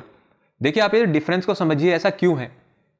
Current तो तब बनेगा ना जब पोटेंशियल डिफरेंस एग्जिस्ट करेगा। ऐसा तो नहीं होगा पहले करंट आ गया और पोटेंशियल डिफरेंस बाद में आ गया। तो ये जो बाद में मैंने क्वांटिटी लिखी है ना, V is directly proportional to I, ये आपको ये बता रही है कि करंट यहां पर डिपेंड कर रहा है वोल्टेज पे, या करंट यहां पर डिपेंड कर रहा है पोटेंशियल डिफरेंस पे। लेकिन अगर हम पहले वाले मैथमेटिकल टर्म को देखें तो वो आपको ये बता रही है कि वोल्टेज डिपेंड कर रही है करंट पे, जो कि गलत है। क्योंकि पहले क्या होगा? पहले पोटेंशियल डिफरेंस सेटअप होगा, उसके बाद करंट की बारी आएगी। इसीलिए हम लोग इसको मॉडिफाई करके क्या लिख देते हैं? V is directly proportional to I। अब जब भी प्रोपोर्शनलिटी कांस्टेंट हटता है, तो प्रोपोर्शनलिटी कांस्टेंट हटाने पर हमें कांस्टेंट इंट्रोड्यूस करना है। तो जब ये प्रोपोर्शनलिटी कांस्टेंट की जगह हम लोग नई टर्म लेकर के आते हैं, इसका नाम होता है रेजिस्टेंस R। तो ये है आपके पास ओम्स लॉ, और ओम्स लॉ आपको बताता है V इक्वल्स टू IR। अब बात ये आती है कि ये रेजिस्टेंस क्या है। देखिए, आपके पास जो रेजिस्टेंस है, रेजिस्टेंस को अभी हम आगे अगर समझें, इसकी थोड़ी देर में बात करते हैं कि रेजिस्टेंस होती क्या है। V इक्वल्स टू IR जो है, ये आपके पास ओम्स लॉ की स्टेटमेंट है। लेकिन मेनली अगर हम लोग देखें तो यहाँ पर V किस पे डिपेंड कर रहा है? करंट किस पे डिपेंड कर रहा है? करंट यहाँ पर डिपेंड कर रहा है पोटेंशियल डिफरेंस पे। अगर हम लोग पोटेंशियल डिफरेंस को हाफ कर दें तो करंट की वैल्यू भी क्या हो जानी चाहिए? Half, because they both are directly proportional to each other. और अगर हम लोग पोटेंशियल डिफरेंस डबल कर दें तो करंट भी क्या हो जाएगा? यहाँ पर डबल। लेकिन अगर रेजिस्टेंस के साथ हम लोग इस चीज को कंपेयर करें कि रेजिस्टेंस के साथ क्या चीज निकल करके आएगी, करंट को अगर मैं रेजिस्टेंस से कंपेयर करूं, एक फॉर्मूला बनाने की कोशिश करते हैं करंट और रेजिस्टेंस के बीच में। I किसके इक्वल आएगा? यहां से I आएगा आपके पास V/R के इक्वल। अब आप रेजिस्टेंस को देखो, अगर मैं रेजिस्टेंस और करंट को कंपेयर करूं तो ये तो एक दूसरे के इनवर्सली प्रोपोर्शनल हो गए। अगर मैं रेजिस्टेंस बढ़ाता हूं तो करंट कम हो जाएगा, और अगर मैं रेजिस्टेंस कम करता हूं तो करंट बढ़ जाएगा, because they both are inversely proportional to each other. तो अगर हम रेजिस्टेंस को हाफ कर दें तो करंट की वैल्यू मुझे डबल मिलने लग जाएगी, और अगर मैं रेजिस्टेंस की वैल्यू डबल कर दूं तो मुझे करंट की वैल्यू हाफ मिलने लग जाएगी। तो यह है दोनों बातों में फर्क कि क्या होता है आपके पास डायरेक्टली प्रोपोर्शनल और क्या होता है इनवर्सली प्रोपोर्शनल। अब हम समझते हैं यहां से रेजिस्टेंस को कि किसी भी कंडक्टर की रेजिस्टेंस होती क्या है। देखिए जैसे जब आप फ्लोर पे चलने की कोशिश करते हैं, अगर हम लोग मोशन की बात करें तो फ्लोर पर जो चीज़ आपको मोशन करने से रोकती है उसका नाम क्या है? उसका नाम है फ्रिक्शन। तो जैसे फ्लोर पर फ्रिक्शन है वैसे ही कंडक्टर्स में रेजिस्टेंस है, क्योंकि कंडक्टर्स में कौन फ्लो करने की कोशिश कर रहे हैं, वहां पर कौन चलने की कोशिश कर रहे हैं, वहां पर इलेक्ट्रॉन्स का फ्लो बनने वाला है। तो इलेक्ट्रॉन्स के फ्लो को कौन रोकना चाहता है? इलेक्ट्रॉन्स के फ्लो को रोकना चाहता है रेजिस्टेंस। तो रेजिस्टेंस का काम क्या है? रेजिस्टेंस का काम है इलेक्ट्रॉन के फ्लो में ऑब्स्ट्रक्शन ऑफर करने का। और वैसे ही जैसे हम लोग जब मोशन करने की कोशिश करते हैं फ्लोर पे, तो वहां पर हमारे पाथ में ऑब्स्ट्रक्शन कौन ऑफर करता है? फ्रिक्शन। तो अब इलेक्ट्रॉन्स फ्लो करने की कोशिश कहां करेंगे? कंडक्टर्स में, बिकॉज इंसुलेटर्स में तो ये चीज पॉसिबल नहीं है। तो कंडक्टर्स के केस में हम लोग हमेशा किसको जोड़ते हैं? रेजिस्टेंस को। जहां भी आपके पास कंडक्टर टर्म आएगी वहां पर आपको रेजिस्टेंस भी पढ़ाया जाएगा। ये जो रेजिस्टेंस है, रेजिस्टेंस को हम लोग डिनोट करते हैं कैपिटल आर से, और इसकी जो एसआई यूनिट है, इसकी एसआई यूनिट रहती है ओम। अब इसकी एसआई यूनिट जो ओम है, इसका सिंबल जो हम लोगों ने बनाया है, सिंबल को नाम दिया जाता है ओमेगा। और इसका सिंबल जैसे आप देख सकते हैं ये होता है हमारे पास ओमेगा का सिंबल। अब जो रेजिस्टेंस है, रेजिस्टेंस का काम क्या है? रेजिस्टेंस का काम है यहाँ पर करंट के फ्लो को अपोज करना। और करंट का फ्लो आपके पास क्या होता है? करंट का फ्लो एक सेकेंडरी थिंग है। आपके पास जो प्राइमरी चीज़ है वो है कि एटलीस्ट मेरे पास इलेक्ट्रॉन का फ्लो तो बने। जब तक इलेक्ट्रॉन का फ्लो नहीं बनेगा तब तक आप यहाँ पे करंट की भी बात नहीं कर सकते। तो करंट जब भी बनाया जाएगा उसके लिए आपके इलेक्ट्रॉन का जो फ्लो है वो होना ज़रूरी है। और आर की अगर हम बात करें तो R equals to V by I, जिसका फॉर्मूला हम पहले ही देख चुके हैं कि रेजिस्टेंस अगर आपको निकालनी है ओम्स लॉ के थ्रू तो वो कैसे निकाली जा सकती है? V बाय आई करके। अब इसके बाद इसमें बहुत इंपॉर्टेंट चीज़ आती है, ये है आपके पास V वर्सेस I ग्राफ, कि ये VI ग्राफ क्या है। अगर हम लोग एक यहाँ पर ग्राफ प्लॉट करें करंट और वोल्टेज के बीच में, और यहाँ से रेजिस्टेंस को समझे कि यहाँ से आप रेजिस्टेंस कैसे निकाल सकते हो, तो देखो एक ग्राफ हम लोग यहाँ पे बना लेते हैं। मैं एक्स एक्सिस पर यहाँ पर प्लॉट करने जा रहा हूँ V को, और वाई एक्सिस पर प्लॉट करूँगा यहाँ पर I को। V मतलब पोटेंशियल डिफरेंस, और I आपके पास क्या हो गया? ये हो गया आपके पास करंट। V और I एक दूसरे के डायरेक्टली प्रोपोर्शनल है, और डायरेक्टली प्रोपोर्शनल का जो ग्राफ है वो आपके पास कैसा जाता है? बिल्कुल ऐसे एक स्ट्रेट स्लोप, जो कि हम यहाँ से 0 से शुरू करेंगे। तो ये आपको बता रहा है कि जो करंट और वोल्टेज है वो एक दूसरे के क्या है? वो एक दूसरे के डायरेक्टली प्रोपोर्शनल है। VI ग्राफ का जो स्लोप है वो आपको बताता है रेजिस्टेंस के बारे में। तो slope of VI graph gives resistance.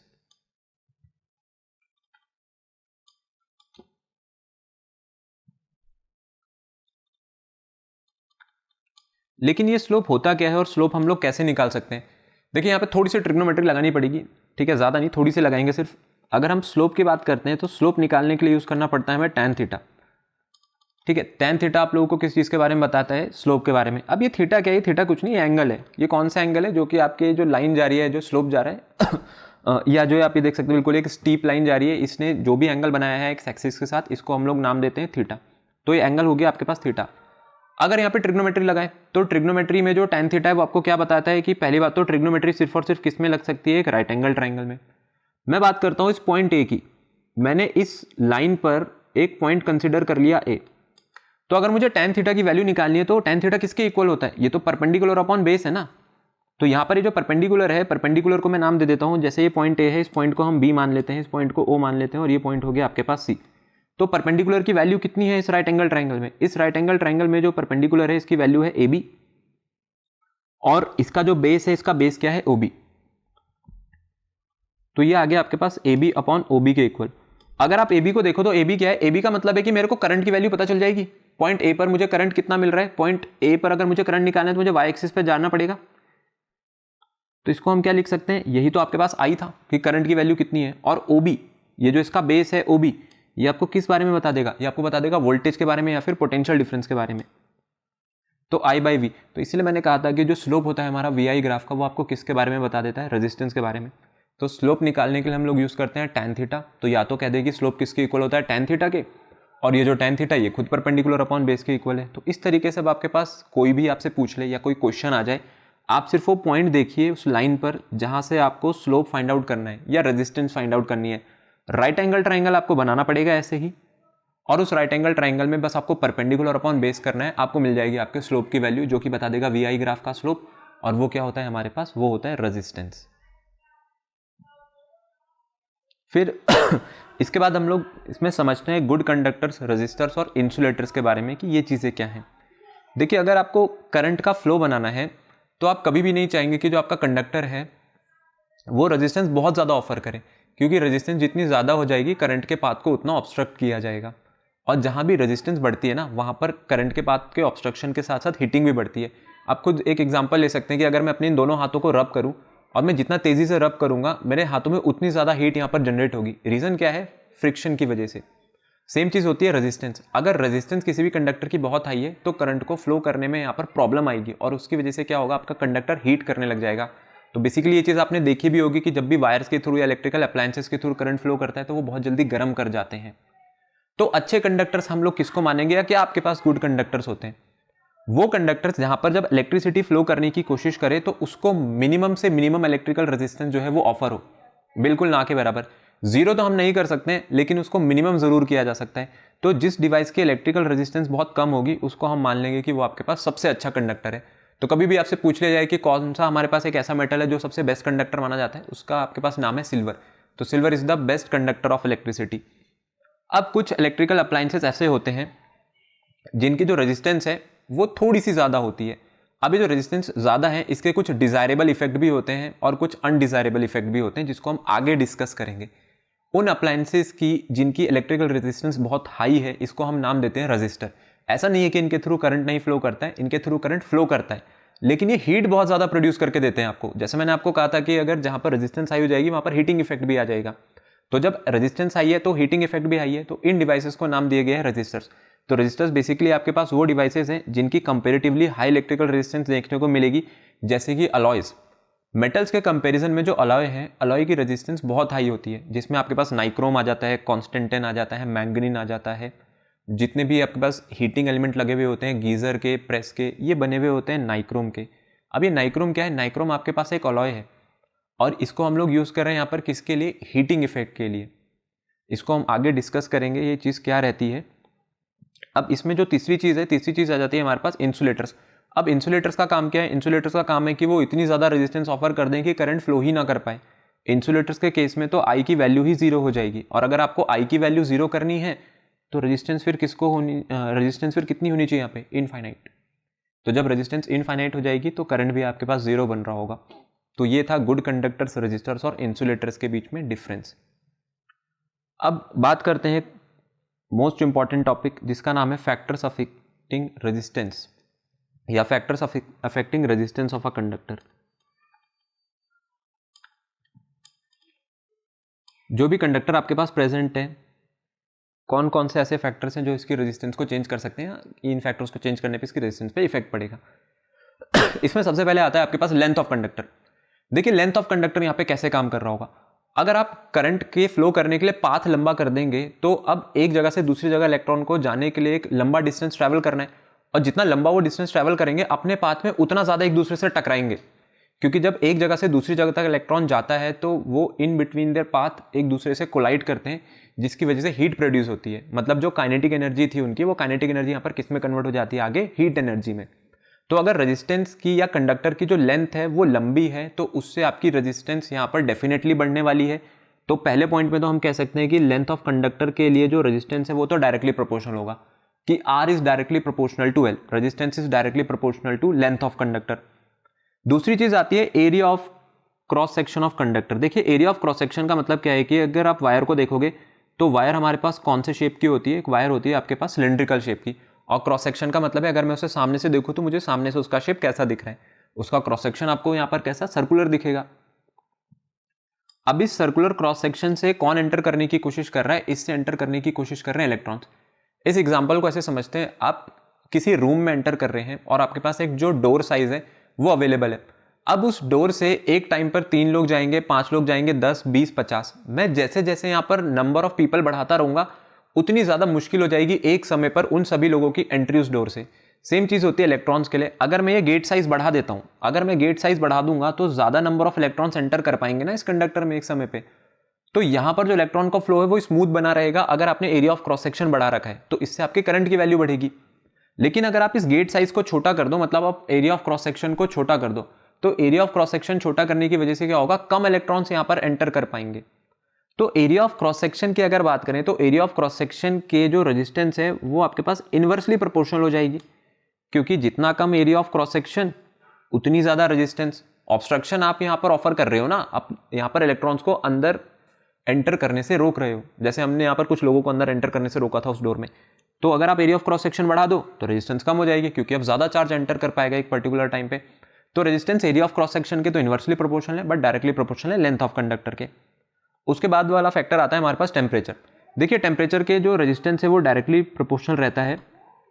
एक तो रेजिस्टेंस का अपना खुद का हीटिंग इफेक्ट है, ऊपर से आप यहाँ पर एक्सटर्नल टेम्परेचर प्रोवाइड करा रहे हो बॉडी को, मतलब एक्सटर्नल हीट दे रहे हो। अब बॉडी आपका ऑलरेडी यहाँ पर हीटिंग इफेक्ट प्रोड्यूस करके दे रही है, आप उसे और ज़्यादा हीट कर रहे हो, तो ये क्या करता है, ये रेजिस्टेंस को पहले से भी ज़्यादा बढ़ा देगा।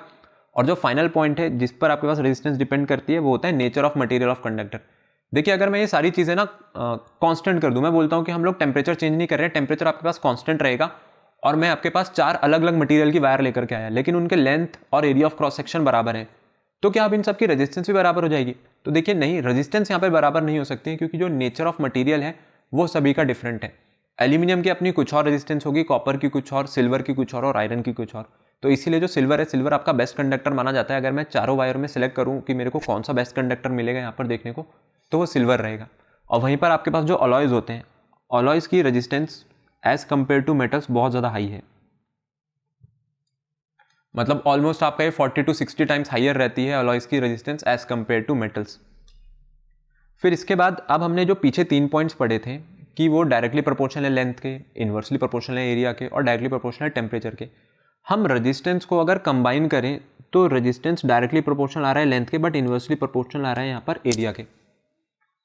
अगर इस प्रोपोर्शनलिटी साइन को यहाँ से हटाएं तो इसकी जगह एक प्रोपोर्शनलिटी कांस्टेंट आता है, जिसको हम लोग रो से डिनोट करते हैं। जो सिंबल है, इसको सिंबल को हम लोग कहते हैं रो, RHO, और इसी को नाम दिया गया है रेजिस्टिविटी।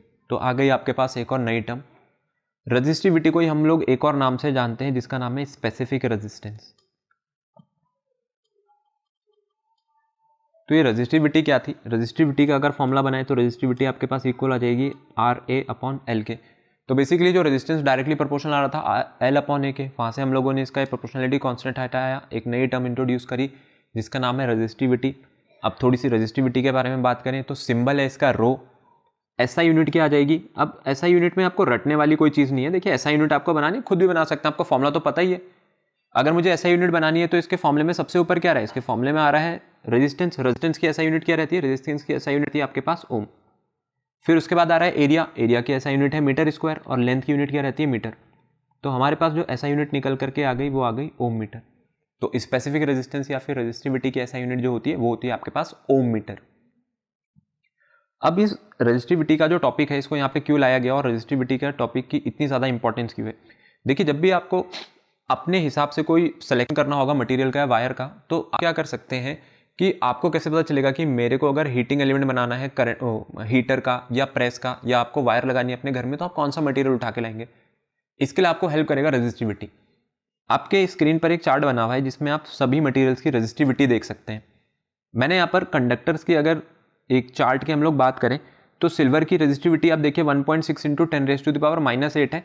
और उसके बाद आप जैसे जैसे यहाँ पर नीचे बढ़ेंगे, ये सभी मेटल्स लगे हुए हैं, लेकिन धीरे धीरे जो मेरे पास रेजिस्टिविटी है वो इंक्रीज करती चली जा रही है। लेकिन वहीं पर अगर हम लोग बात कर दें अलॉयज़ के केस में, अब अलॉयज़ का जो ऑर्डर है वो कंडक्टर के साथ कंपेरेबल ही नहीं है। जहाँ पर आपके पास कंडक्टर्स की जो रेजिस्टिविटी है वो 10⁻⁻8 ऑर्डर की है, इनकी रेजिस्टिविटी आ रही है 10⁻⁻6 ऑर्डर की। तो अलॉयज़ को अगर हम लोग कंडक्टर से कंपेयर करके देखते हैं तो अलॉयज़ की तो जो रेजिस्टिविटी है वो कुछ ज़्यादा ही हाई है, मतलब ऑलमोस्ट 40 to 60 टाइम्स हो जाती है। तो रेजिस्टिविटी जितनी हाई रहेगी आपको हीटिंग इफेक्ट भी उतना ज़्यादा देखने को मिलेगा। इसीलिए हम लोग नाइक्रोम अलॉय को यूज़ करते हैं जब भी हम लोग हीटिंग एलिमेंट बनाना चाहते हैं, इलेक्ट्रिक आयरन का, रूम हीटर्स, वाटर हीटर्स और टोस्टर का। बिकॉज हमें वहाँ पर ये नहीं देखना है कि मेरे को करंट कितना मिल रहा है, हमारा काम है उस डिवाइस से हीट कितनी हम लोग यहाँ पर जनरेट करके देख सकते हैं। तो इसके लिए मेटल्स को ना यूज़ करके किसका यूज़ किया जाता है? अलॉयज़ का यूज़ किया जाता है। तो रेजिस्टिविटी जो अलॉयज़ की वो बहुत ही ज़्यादा हाई है एज़ कम्पेयर टू यहाँ पर प्योर मेटल्स। चलिए अभी नेक्स्ट टॉपिक पे आ जाते हैं जिसका नाम है effect of temperature on resistivity. अब देखिए रेजिस्टिविटी जो टर्म है, ऐसे कौन कौन से फैक्टर्स हैं जिसको अफेक्ट कर सकते हैं? रेजिस्टेंस वाले हमने देख लिए थे, रेजिस्टिविटी को भी जोड़ते हैं। देखिए इसके फॉर्मूले पे आपको नहीं जाना है। अगर मैं फॉर्मूले की बात करूँ तो रो का जो फॉर्मूला है वो बन रहा है आपके पास RA/L। अब ये फॉर्मूला आपको क्या बता देगा? ये फॉर्मूला आपको बता देगा कि जो रेजिस्टेंस है, जो रेजिस्टिविटी है वो तो एरिया पे भी डिपेंड करनी चाहिए और लेंथ पे भी। ये एरिया और लेंथ पे डिपेंड नहीं करती है, ये सिर्फ और सिर्फ आपके पास दो चीज़ों पे डिपेंड करेगी। एक तो ये डिपेंड करती है मटेरियल पे, और दूसरा ये डिपेंड करती है आपके पास टेम्परेचर पे। अब टेम्परेचर में भी कैसे?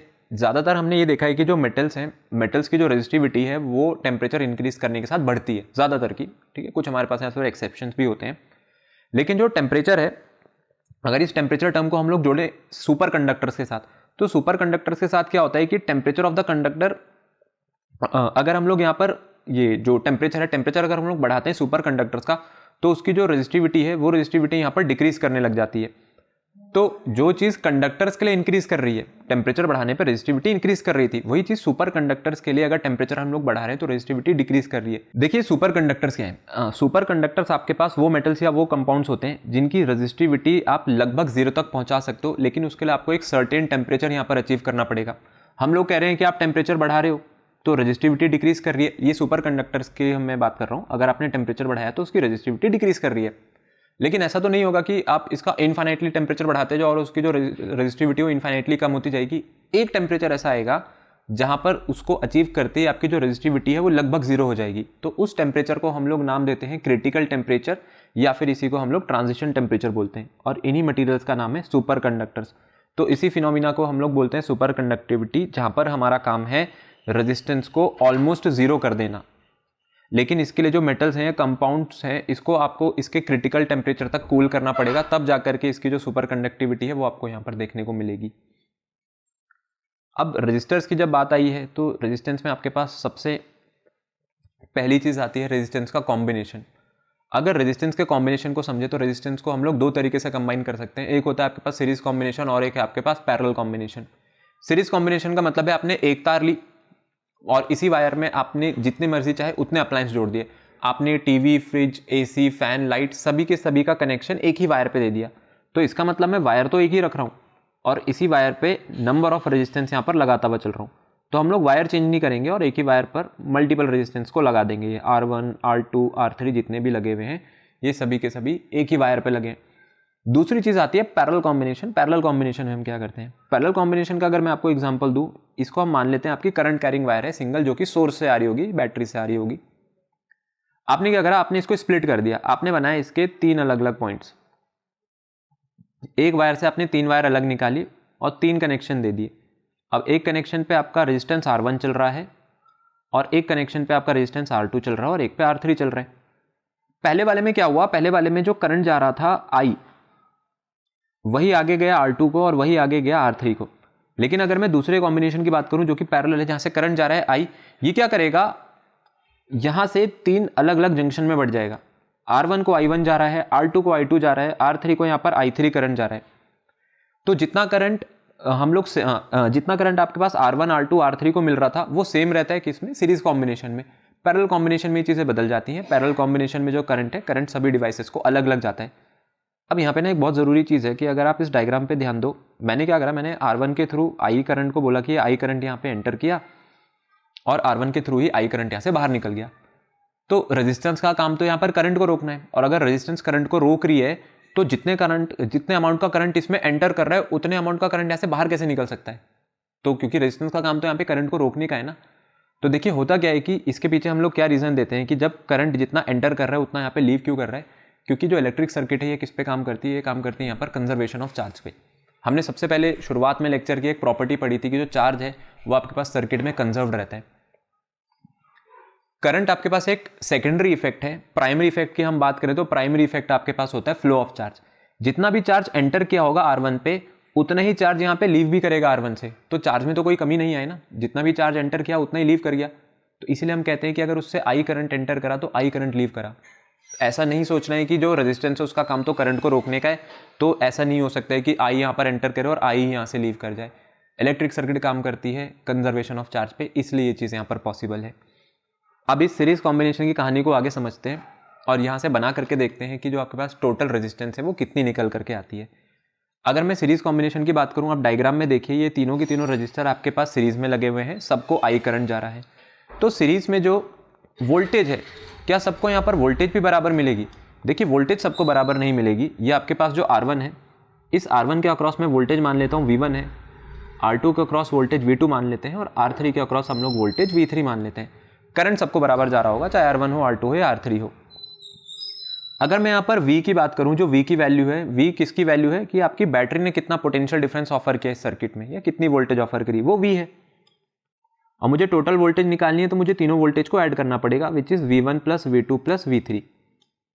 अब ये V1 plus V2 plus V3 अगर हम करें और यहाँ पर लगाए ओम्स लॉ, V क्या है, V है हमारे पास टोटल वोल्टेज, तो V इक्वल्स टू IR होता है, और R भी कौन सा मान लिया मैंने, टोटल वाला। तो V1 किसके इक्वल आएगा, V1 आएगा IR1, V2 आएगा IR2 और V3 आएगा आपके पास IR3।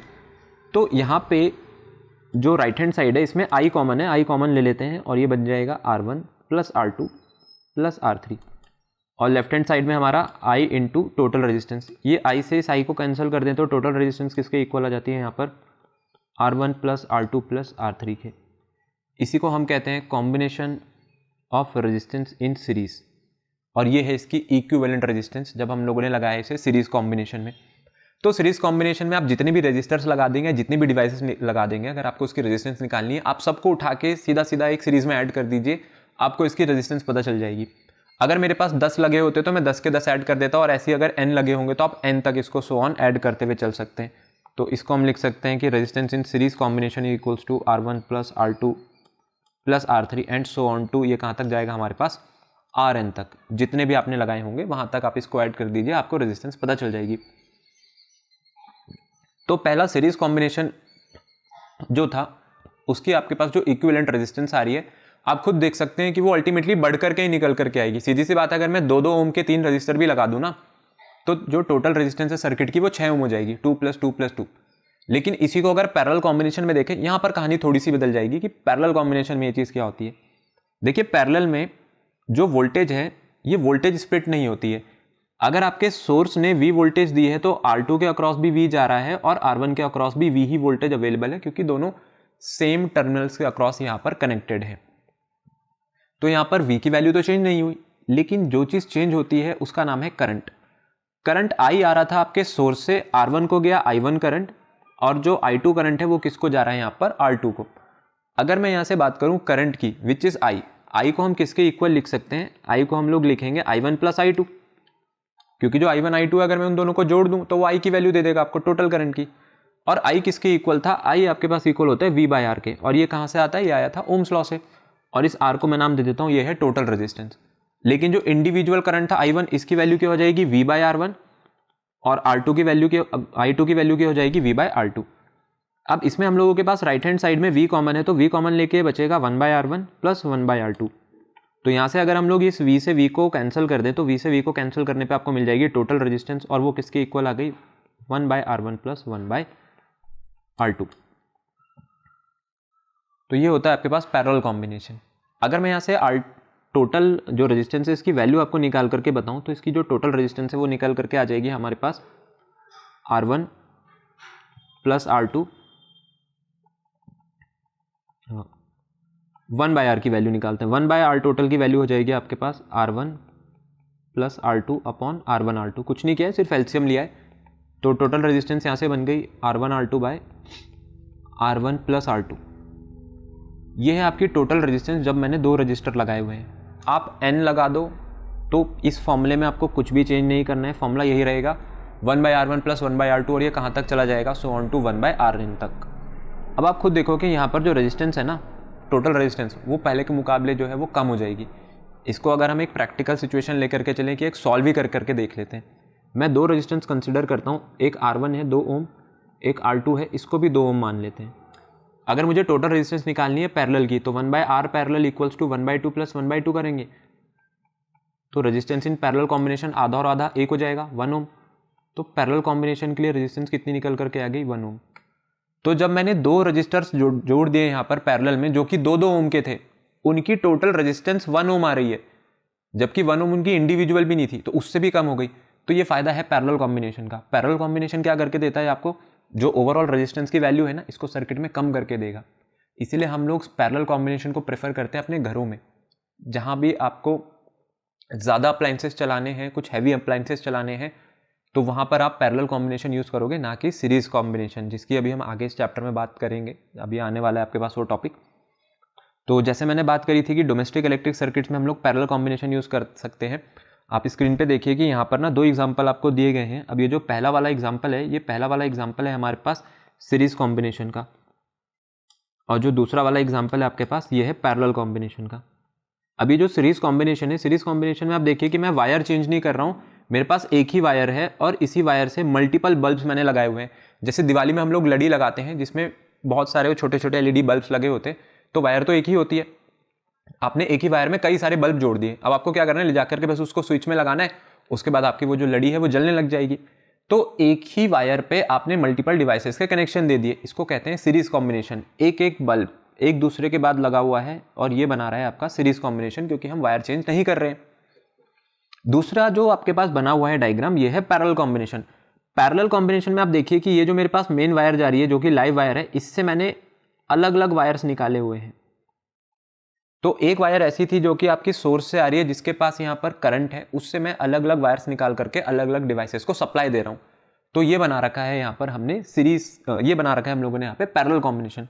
तो ये जो सेकंड वाला कनेक्शन है ना, ये सेकंड वाला कनेक्शन हम लोग यूज़ करते हैं अपने घरों में। और इसको हम लोग घरों में क्यों यूज़ करते हैं, देखिए सिंपल सी बात है कि आपको अपने घर में अगर टीवी चलाना है तो उसका आपके पास स्विच सेपरेट होगा। आप नहीं चाहते हो कि अगर मैं टीवी ऑन करूँ तो उसके साथ साथ लाइट भी ऑन हो जाए। अब जो लड़ी का अगर हम एग्जांपल ले, जो दिवाली में हमारे पास लड़ी होती है, अगर मैं उसको एक बार स्विच से लगा देता हूँ तो सारी की सारी जलेंगी, और अगर निकाल देता हूँ तो सारी की सारी बंद हो जाएंगी। लेकिन हम लोग घरों में ऐसा नहीं कर सकते। अगर मेरे को टीवी चलाना है तो टीवी ही चलाना है, और फ्रिज चलाना है तो फ्रिज ही चलाना होगा। तो हम लोगों ने सेपरेट स्विच दे दिए सभी डिवाइसेस को अपने अलग अलग। तो ये फ़ायदा है पैरेलल कॉम्बिनेशन का। फिर जो ये डोमेस्टिक इलेक्ट्रिक सर्किट होती है, डोमेस्टिक इलेक्ट्रिक सर्किट में जब आपके पास वायर्स की बात करी जाती है, आप देखेंगे कि वायर्स में ना अलग अलग कलर्स आपको देखने को मिलेंगे। इसकी क्या इंपॉर्टेंस है? अब इसकी इंपॉर्टेंस ये होती है कि आपके पास जितने भी इलेक्ट्रीशियंस होते हैं, जब आपके घरों में आएंगे वो, तो उनको नहीं पता है कि आपके घरों की वायरिंग पहले कैसे हुई होगी। अब उसको तो नहीं पता है कि इसमें से कौन सी ऐसी वायर है जो करंट कैरी कर रही है, कौन सी इसमें से न्यूट्रल है, कौन सी इसमें से अर्थ है। तो इसके लिए कुछ कलर कोड सेट कर दिए गए थे। अगर मैं पहले के कलर कोड की बात करूँ तो जो आपके पास लाइव वायर होती है उसका कलर कोड होता है रेड। घरों में जो भी हम लोग अपनी लाइव वायरिंग कराते हैं, लाइव वायर का मतलब एक ऐसी वायर जिसमें आपके पास करंट आ रहा है सोर्स से, वो रेड कलर की होती है। एक दूसरी वायर यहाँ पे लगी हुई होती है जो कि है आपके पास ब्लैक कलर की, इसको हम लोग नाम देते हैं न्यूट्रल वायर। न्यूट्रल वायर का काम क्या है? न्यूट्रल वायर का काम है कि जो करंट आपके पास लाइव वायर से आकर के जब डिवाइस को मिल गया, तो ये इसको यहाँ से लेकर के वापस जाती है आपके मेन डिस्ट्रीब्यूशन बॉक्स तक या सोर्स तक, जिससे करंट का जो पाथ है ना वो कंप्लीट हो सके। जब तक आपका सर्किट क्लोज नहीं होगा करंट फ्लो नहीं कर सकता है। तो आप देखिए, जैसे मैंने आपको डायग्राम में दिखाया हुआ है, ये आपने करंट का पाथ क्या कर दिया, क्लोज कर दिया। तो लाइव वायर का काम है सोर्स से करंट को लेकर के आना, और न्यूट्रल वायर का काम क्या है, अप्लायंस से करंट को वापस लेकर के जाना सोर्स तक। अब इसमें एक तीसरी वायर होती है जो कि होती है ग्रीन कलर की, विच is called earthing wire. Earthing wire का काम क्या है कि कभी भी अगर आपके अप्लायंस को ना एक्स्ट्रा करंट मिल जाए, आपके घरों में कभी भी ज़रूरत से ज़्यादा करंट आ गया, तो हो सकता है वो अप्लायंस जो है उसमें आपको कोई ना कोई फॉल्ट मिलने के जो चांस है वो बढ़ जाते हैं। तो डिवाइस में कोई फॉल्ट ना आ जाए, या वो डिवाइस ख़राब ना हो जाए, या कहीं ऐसा ना हो कि मिस हैंडलिंग की वजह से आपको ही करंट लग जाए। जैसे कि माइक्रोवेव्स होते हैं, माइक्रोवेव्स की जो बॉडी है उसको तो हम ऐसे फिजिकली टच कर सकते हैं। अब उसकी बॉडी में अगर एक्स्ट्रा करंट आ गया, आपने उसका डोर पकड़ा तो आपको करंट लग जाएगा। तो उसके लिए क्या लगाई हुई थी, उसके लिए लगाई हुई थी हमने ये अर्थ वायर। अर्थ वायर का काम है एक्सेसिव करंट को वापस ले जाना, कहाँ की तरफ, अर्थ की तरफ। अर्थ के पास इनफाइनाइट कंडक्टेंस है, वो एक ऐसी आपके पास बॉडी है जो कि जितना मर्जी चाहे उतना चार्ज स्टोर कर सकती है। तो अर्थिंग वायर सीधा सीधा कनेक्टेड होती है ग्राउंड से या फिर अर्थ से, कि जो भी एक्सेसिव करंट आया वो जा करके आपके अर्थ को वापस मिल जाता है। तो लाइव वायर का आपको यहाँ पर कलर याद रखना है। लाइव वायर का कलर होता है हमारे पास रेड, न्यूट्रल वायर का यहाँ पर कलर होता है ब्लैक, और वही जो आपके पास ये अर्थ वायर है इसका कलर होता है हमारे पास ग्रीन। थोड़ी देर पहले मैंने बात करी थी कि हम लोग अपने घरों में पैरेलल सर्किट क्यों यूज़ करते हैं या पैरेलल कॉम्बिनेशंस क्यों यूज़ करते हैं। देखिए सिंपल सा रीज़न है कि अगर आपने पैरेलल कॉम्बिनेशन यूज़ करा है, आपको पता है आपने एक लाइव वायर से अलग अलग यहाँ पर कॉम्बिनेशंस निकाले होंगे या अलग अलग आपने यहाँ पर कनेक्शंस दे दिए होंगे।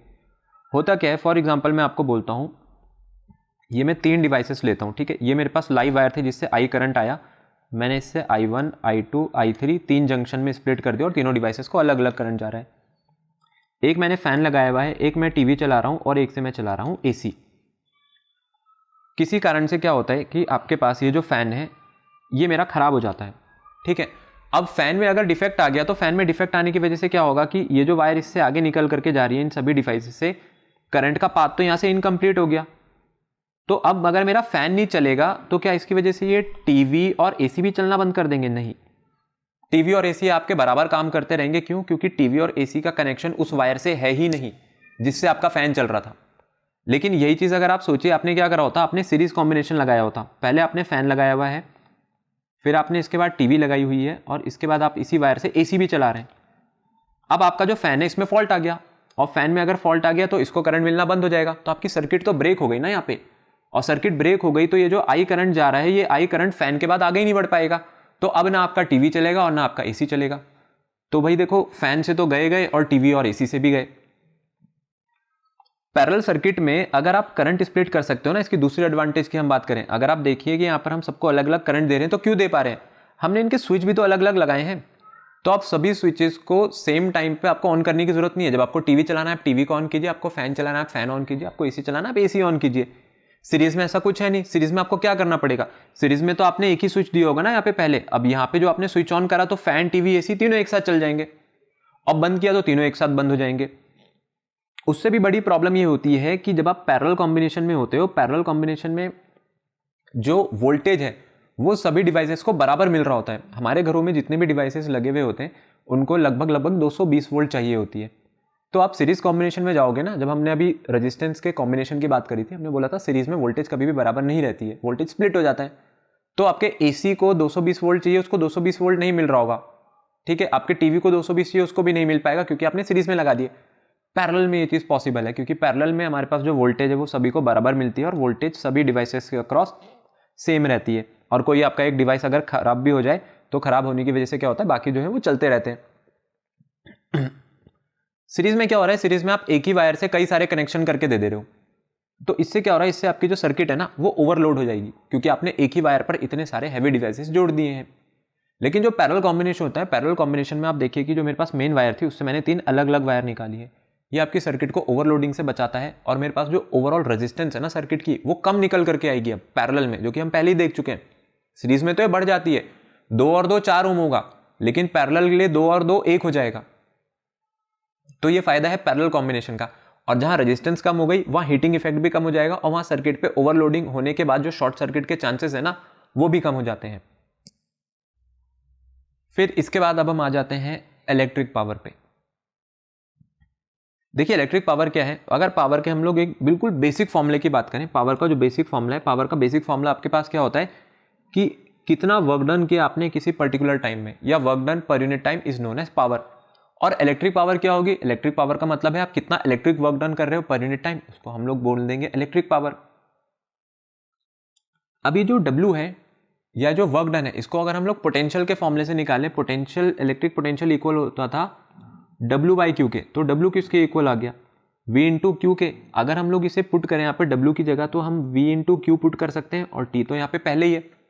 आप एक बार इस क्वांटिटी पे देखिए, क्वांटिटी क्या बन गई, Q/T, rate of flow of charge. Rate of flow of charge को हम लोग क्या कहते हैं, इसको हम लोग कहते हैं करंट।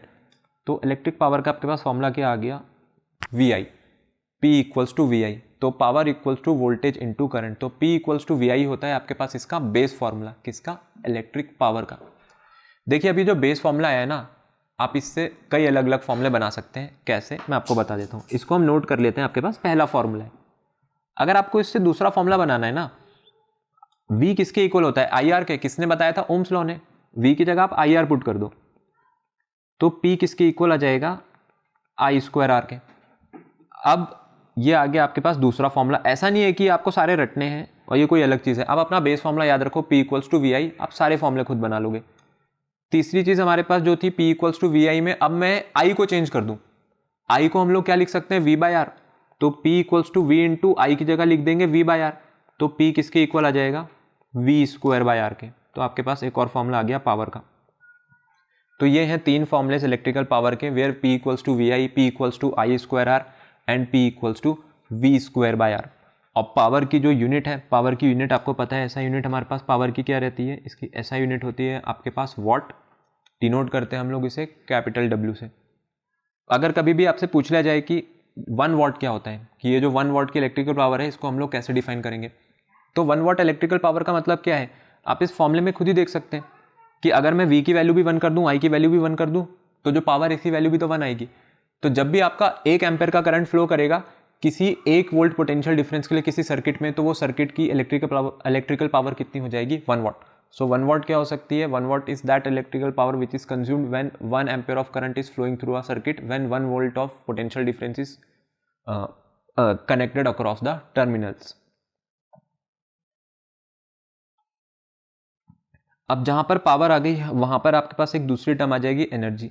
देखिए जो वर्क डन होता है हमारे पास, यही वर्क डन आगे कन्वर्ट हो जाता है इलेक्ट्रिकल एनर्जी में। जो भी आप इलेक्ट्रिकल वर्क डन करते हैं, ये इलेक्ट्रिकल वर्क डन आगे कन्वर्ट होता है इलेक्ट्रिकल एनर्जी में।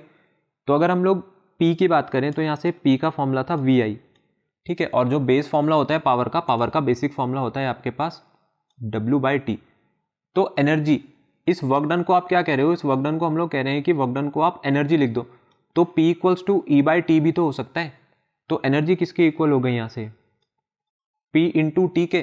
तो इलेक्ट्रिकल एनर्जी का फॉर्मूला क्या आ जाएगा, P की जगह हम लोग लिखेंगे VI × T, तो E = VIT। और ये है आपके पास इलेक्ट्रिकल पावर, जहां पर VIT और पावर का एक दूसरा फॉर्मूला भी होता था, P = V²/R और P = I²R। अगर पावर के 3 फॉर्मूले हैं तो ये जो इलेक्ट्रिकल एनर्जी है इसके भी कितने फॉर्मूले आएंगे, इसके भी 3 आएंगे। सेकंड फॉर्मूले की बात करें तो सेकंड फॉर्मूला अगर मेरे को बनाना है तो सेकंड फॉर्मूला बनाने के लिए हम लोग क्या करेंगे, आपने जहां पर भी इस फॉर्मूले में, ये तो आपका बेसिक फॉर्मूला है E = P × T, इसमें आपने पावर की जगह VI पुट किया ना, अब आप पावर की जगह यहाँ पर पुट कर दो V²/R। तो एनर्जी की यहाँ से जो फॉर्मूला है इलेक्ट्रिकल एनर्जी का वो निकल करके आ जाएगा V²/R × T। और तीसरा फॉर्मूला हमारे पास एनर्जी का आ जाएगा यहाँ से I²RT। ये है आपके पास 3 फॉर्मूले इलेक्ट्रिकल एनर्जी के। यूनिट में कोई चेंज नहीं आता। यूनिट अगर हम लोग इसकी एनर्जी की यूनिट बात करें तो ऐसा यूनिट क्या रहती है हमारे पास एनर्जी की, वो है जूल। सेम वही यूनिट जो कि वर्क की होती है। अब अगर हम लोग अपने घरों की बात करें या एक बड़े स्केल पे बात करें जहाँ पर आपके पास मल्टीपल अप्लायंसेस चल रहे होंगे जो कि काफ़ी देर के लिए यूज़ होते हैं, तो यहाँ से एक नई टर्म आती है जिसका नाम है commercial unit of electrical energy. Commercial unit का मतलब है अगर हम लोग एक बड़े स्केल पे बात करें, बड़े स्केल पर इलेक्ट्रिकल एनर्जी की यूनिट क्या होती है। देखिए कमर्शियल स्केल पर या commercial unit of electrical energy में आता है आपके पास किलोवाट आवर। ये किलोवाट आवर क्या है, देखिए किलोवाट आवर को अगर हम लोग इसी चीज़ से समझें जो अभी हम लोगों ने एक फॉर्मूला लिखा था, वहाँ से अगर हम लोग किलोवाट आवर समझना चाहें तो उस चीज़ को हम कैसे निकाल सकते हैं। तो देखिए अगर इस किलोवाट आवर की बात करें कि ये 1 किलोवाट आवर किसके इक्वल होगा और इसको commercial unit of electrical energy जो हम लोग बोल रहे हैं इसमें कितने हमारे पास जूल्स निकल करके आएंगे।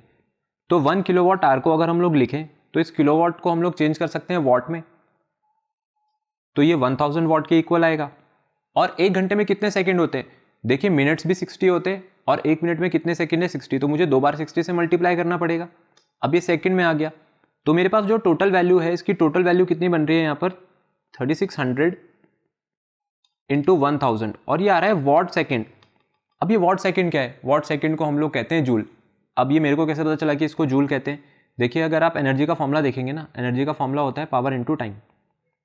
पावर की यूनिट होती है वॉट, टाइम की यूनिट होती है सेकंड और एनर्जी की यूनिट क्या होती है जूल। इसका मतलब जहां भी वॉट सेकंड लिखा होगा वॉट सेकंड हो जाएगा आपके पास जूल। और इसी को हम लोग लिख सकते हैं 3.6 × 10⁶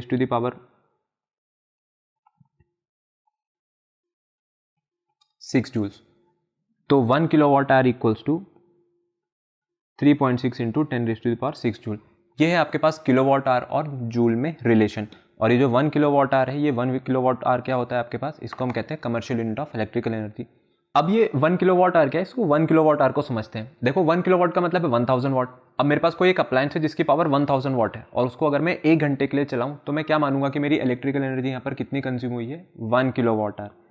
तो जो पावर थी, पावर आपके पास 1000 वाट थी और 1000 वाट का ही मतलब तो 1 किलोवाट आवर होता है, 1 किलोवाट होता है। और टाइम आपने कितना चलाया, 1 घंटे के लिए चलाया, तो energy equals to P × T। तो अगर मैं पावर इंटू टाइम को मल्टीप्लाई करूं तो मुझे 1 किलोवाट की मल्टीप्लाई करनी पड़ेगी 1 आवर से, तो आंसर 1 × 1 1 ही आएगा। तो कितनी इलेक्ट्रिकल एनर्जी आपने कंज्यूम कर दी, 1 किलोवाट आवर।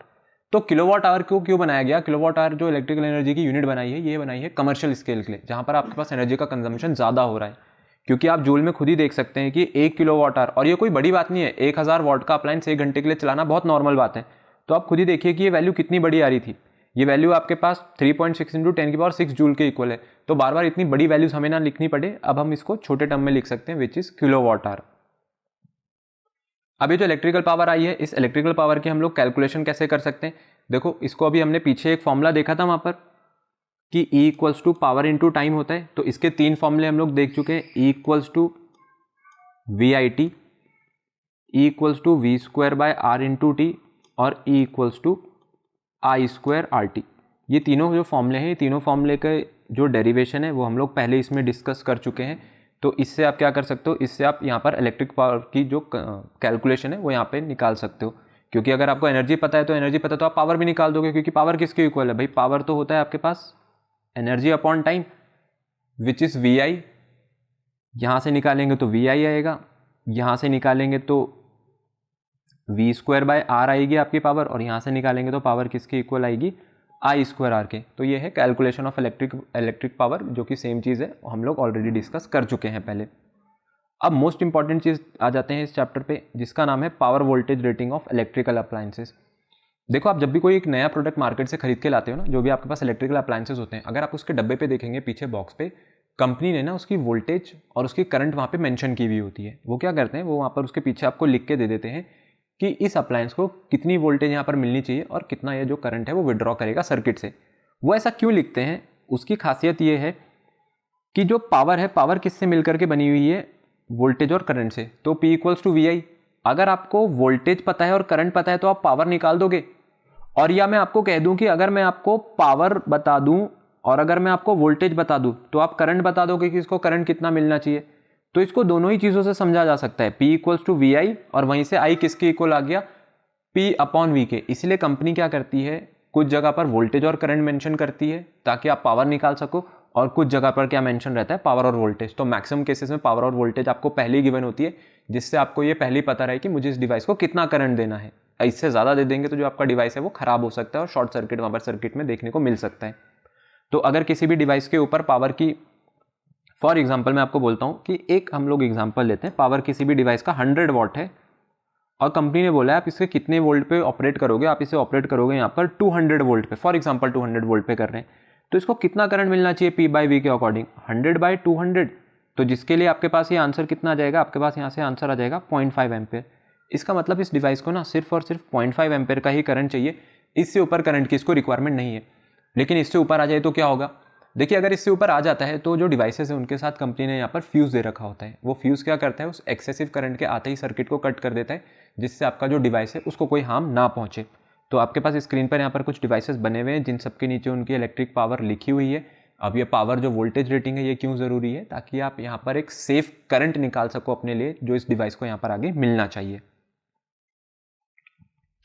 अब इसके बाद हम लोग बात कर लेते हैं हीटिंग इफेक्ट ऑफ करंट की, कि ये हीटिंग इफेक्ट ऑफ करंट क्या है। देखिए हीटिंग इफेक्ट ऑफ करंट हमें क्यों देखने को मिलता है, ये आपके पास एक अनडिजायरेबल इफेक्ट है। मतलब आप नहीं चाहते हो कि कभी भी जब हम लोग किसी कंडक्टर से करंट पास करें तो वो हीट करे, लेकिन कुछ केसेस में आपके लिए ज़रूरी भी बन जाता है। तो जब भी आपके पास किसी डिवाइस से करंट पास करेगा तो रेजिस्टेंस की वजह से वो डिवाइस क्या करती है, वो डिवाइस हीट करने लगती है।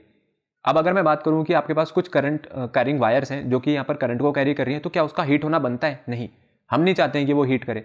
बट आपके पास अभी तक हमारे पास ऐसा कोई भी सिस्टम यहाँ पर एग्जिस्ट नहीं करता है जो कि पूरी की पूरी एनर्जी को 100% इनपुट एनर्जी को 100% आउटपुट एनर्जी में बदल दे। अगर आप लाइट जलाते हैं तो वो भी गर्म होती है, तो उसका लाइट का काम क्या है कि वो इलेक्ट्रिकल एनर्जी को आगे कन्वर्ट करके दे लाइट एनर्जी में, पर वो तो गर्म भी हो रही है, तो मतलब वो हीट एनर्जी भी दे रहा है। तो अब इसी तरह आपके पास जो हीटर है, अब हीटर का काम क्या है, हीटर का काम है सिर्फ हीट देना, पर वो लाइट भी तो प्रोड्यूस करता है। तो ये जो हीटर है, हीटर को हम लोग क्यों यूज़ कर पा रहे हैं, हीटर को हम लोग इसलिए यूज़ कर पा रहे हैं क्योंकि जो आपके पास अलॉयज़ हैं, अलॉयज़ की रेजिस्टेंस बहुत ज़्यादा हाई है, उनकी रेजिस्टिविटी बहुत ज़्यादा हाई है। तो जब उससे करंट पास करेगा तो वो बहुत ज़्यादा हीट करने लग जाते हैं। लेकिन आपको हीटर से लाइट नहीं चाहिए थी, बट वही चीज़ है कि हम इसको क्या बोल रहे हैं, ये हो रहा है आपके पास लॉस ऑफ एनर्जी। ये लॉस ऑफ एनर्जी हम लोग नहीं रोक सकते हैं कि अगर मैं चाहूँ कि मेरी 100% इलेक्ट्रिकल एनर्जी यहाँ पर कन्वर्ट हो जाए 100% आउटपुट में, इट इज़ नॉट पॉसिबल। किसी भी सिस्टम की एफिशिएंसी 100% नहीं हो सकती है। तो ये एक अनडिजायरेबल इफेक्ट था, बट मेरे काम आ गया। क्यों काम आ गया? क्योंकि आप इससे यहाँ पर हीटर का यूज़ कर पा रहे हो। भले मुझे उससे लाइट नहीं चाहिए थी, लेकिन हाँ, अगर रेजिस्टेंस का काम है यहाँ पर सिर्फ और सिर्फ करंट को रोकना, उससे जो निकलने वाली हीट है वो आपके किसी काम की नहीं है, तो ऐसा हर बार ट्रू नहीं होता है। तो ये एक अनडिजायरेबल इफेक्ट था, बट आपके काम का था। अब ये जो हीटिंग इफेक्ट था, इस हीटिंग इफेक्ट की हम लोग कैलकुलेशन कैसे करते हैं, इसकी कैलकुलेशन के लिए बनाया गया है joules law of heating. Joules law of heating आपको ये बताता है कि ये जो हीट यहाँ से निकल रही है ये डायरेक्टली प्रोपोर्शनल होती है करंट के स्क्वायर के. So H is directly proportional to I square. It is also directly proportional to resistance of conductor. और ये जो हीटिंग इफेक्ट है ये डायरेक्टली प्रोपोर्शनल होता है कि कितनी देर के लिए आपने वो कंडक्टर से उस करंट को पास करा. अब अगर मैं इन सभी टर्म्स को यहाँ पर एक साथ लिख दूं तो H is directly proportional to I square into R into T. और हम लोगों ने प्रैक्टिकली ये चीज़ देखी है कि ये जो कांस्टेंट है, जो प्रोपोर्शनलिटी कांस्टेंट यहाँ पे लगा हुआ है, इसकी जो वैल्यू है 1 होता है. तो H की वैल्यू आ गई यहाँ से I स्क्वायर RT. तो ये आ गया आपके पास हीटिंग इफेक्ट ऑफ करंट को कैलकुलेट करने का फॉर्मूला कि कोई भी डिवाइस जो हीट कर रही है उसकी अगर हम लोगों को यहाँ पर हीटिंग निकालनी है तो कैसे निकाली जा सकती है, I स्क्वायर RT करके. अच्छा, अभी हमने थोड़ी देर पहले एक यहाँ पर टॉपिक डिस्कस किया था जिसका नाम था commercial unit of electrical energy. एक चीज़ इसमें छूट गई है, वो ये है कि हम लोगों के घरों में जो बिजली आती है, आप लोगों ने देखा होगा कि वहाँ पर ना बात करते हैं कि एक यूनिट बिजली का रेट 8 रुपये है, एक यूनिट बिजली का रेट 10 रुपये है. तो वो 1 यूनिट क्या है? वो 1 यूनिट इसी किलोवाट आवर को कहते हैं. तो हमारे घर में जो भी लाइट आ रही है, जब सरकार यहाँ पर बिजली का रेट तय करती है जो वो 8 रुपये 10 रुपये, और आपके घरों में जो यहाँ पर बिल आता है वो इसी के अकॉर्डिंग आता है. आपने कितना अमाउंट ऑफ इलेक्ट्रिकल एनर्जी यहाँ पर खर्च करी, ठीक है, मैं बोलता हूँ आपने 100 किलोवाट आवर इलेक्ट्रिकल एनर्जी खर्च करी, और अगर बिजली का रेट वहाँ पर 10 रुपये है तो 100 इंटू 10 कर देंगे तो आंसर कितना आ जाएगा, 1000. और आपको कैसे पता चलेगा कि आपने कितना यहाँ पर खर्चा किया है? सीधी सी बात है, आपको पावर पता है कि हर एक डिवाइस की पावर कितनी है.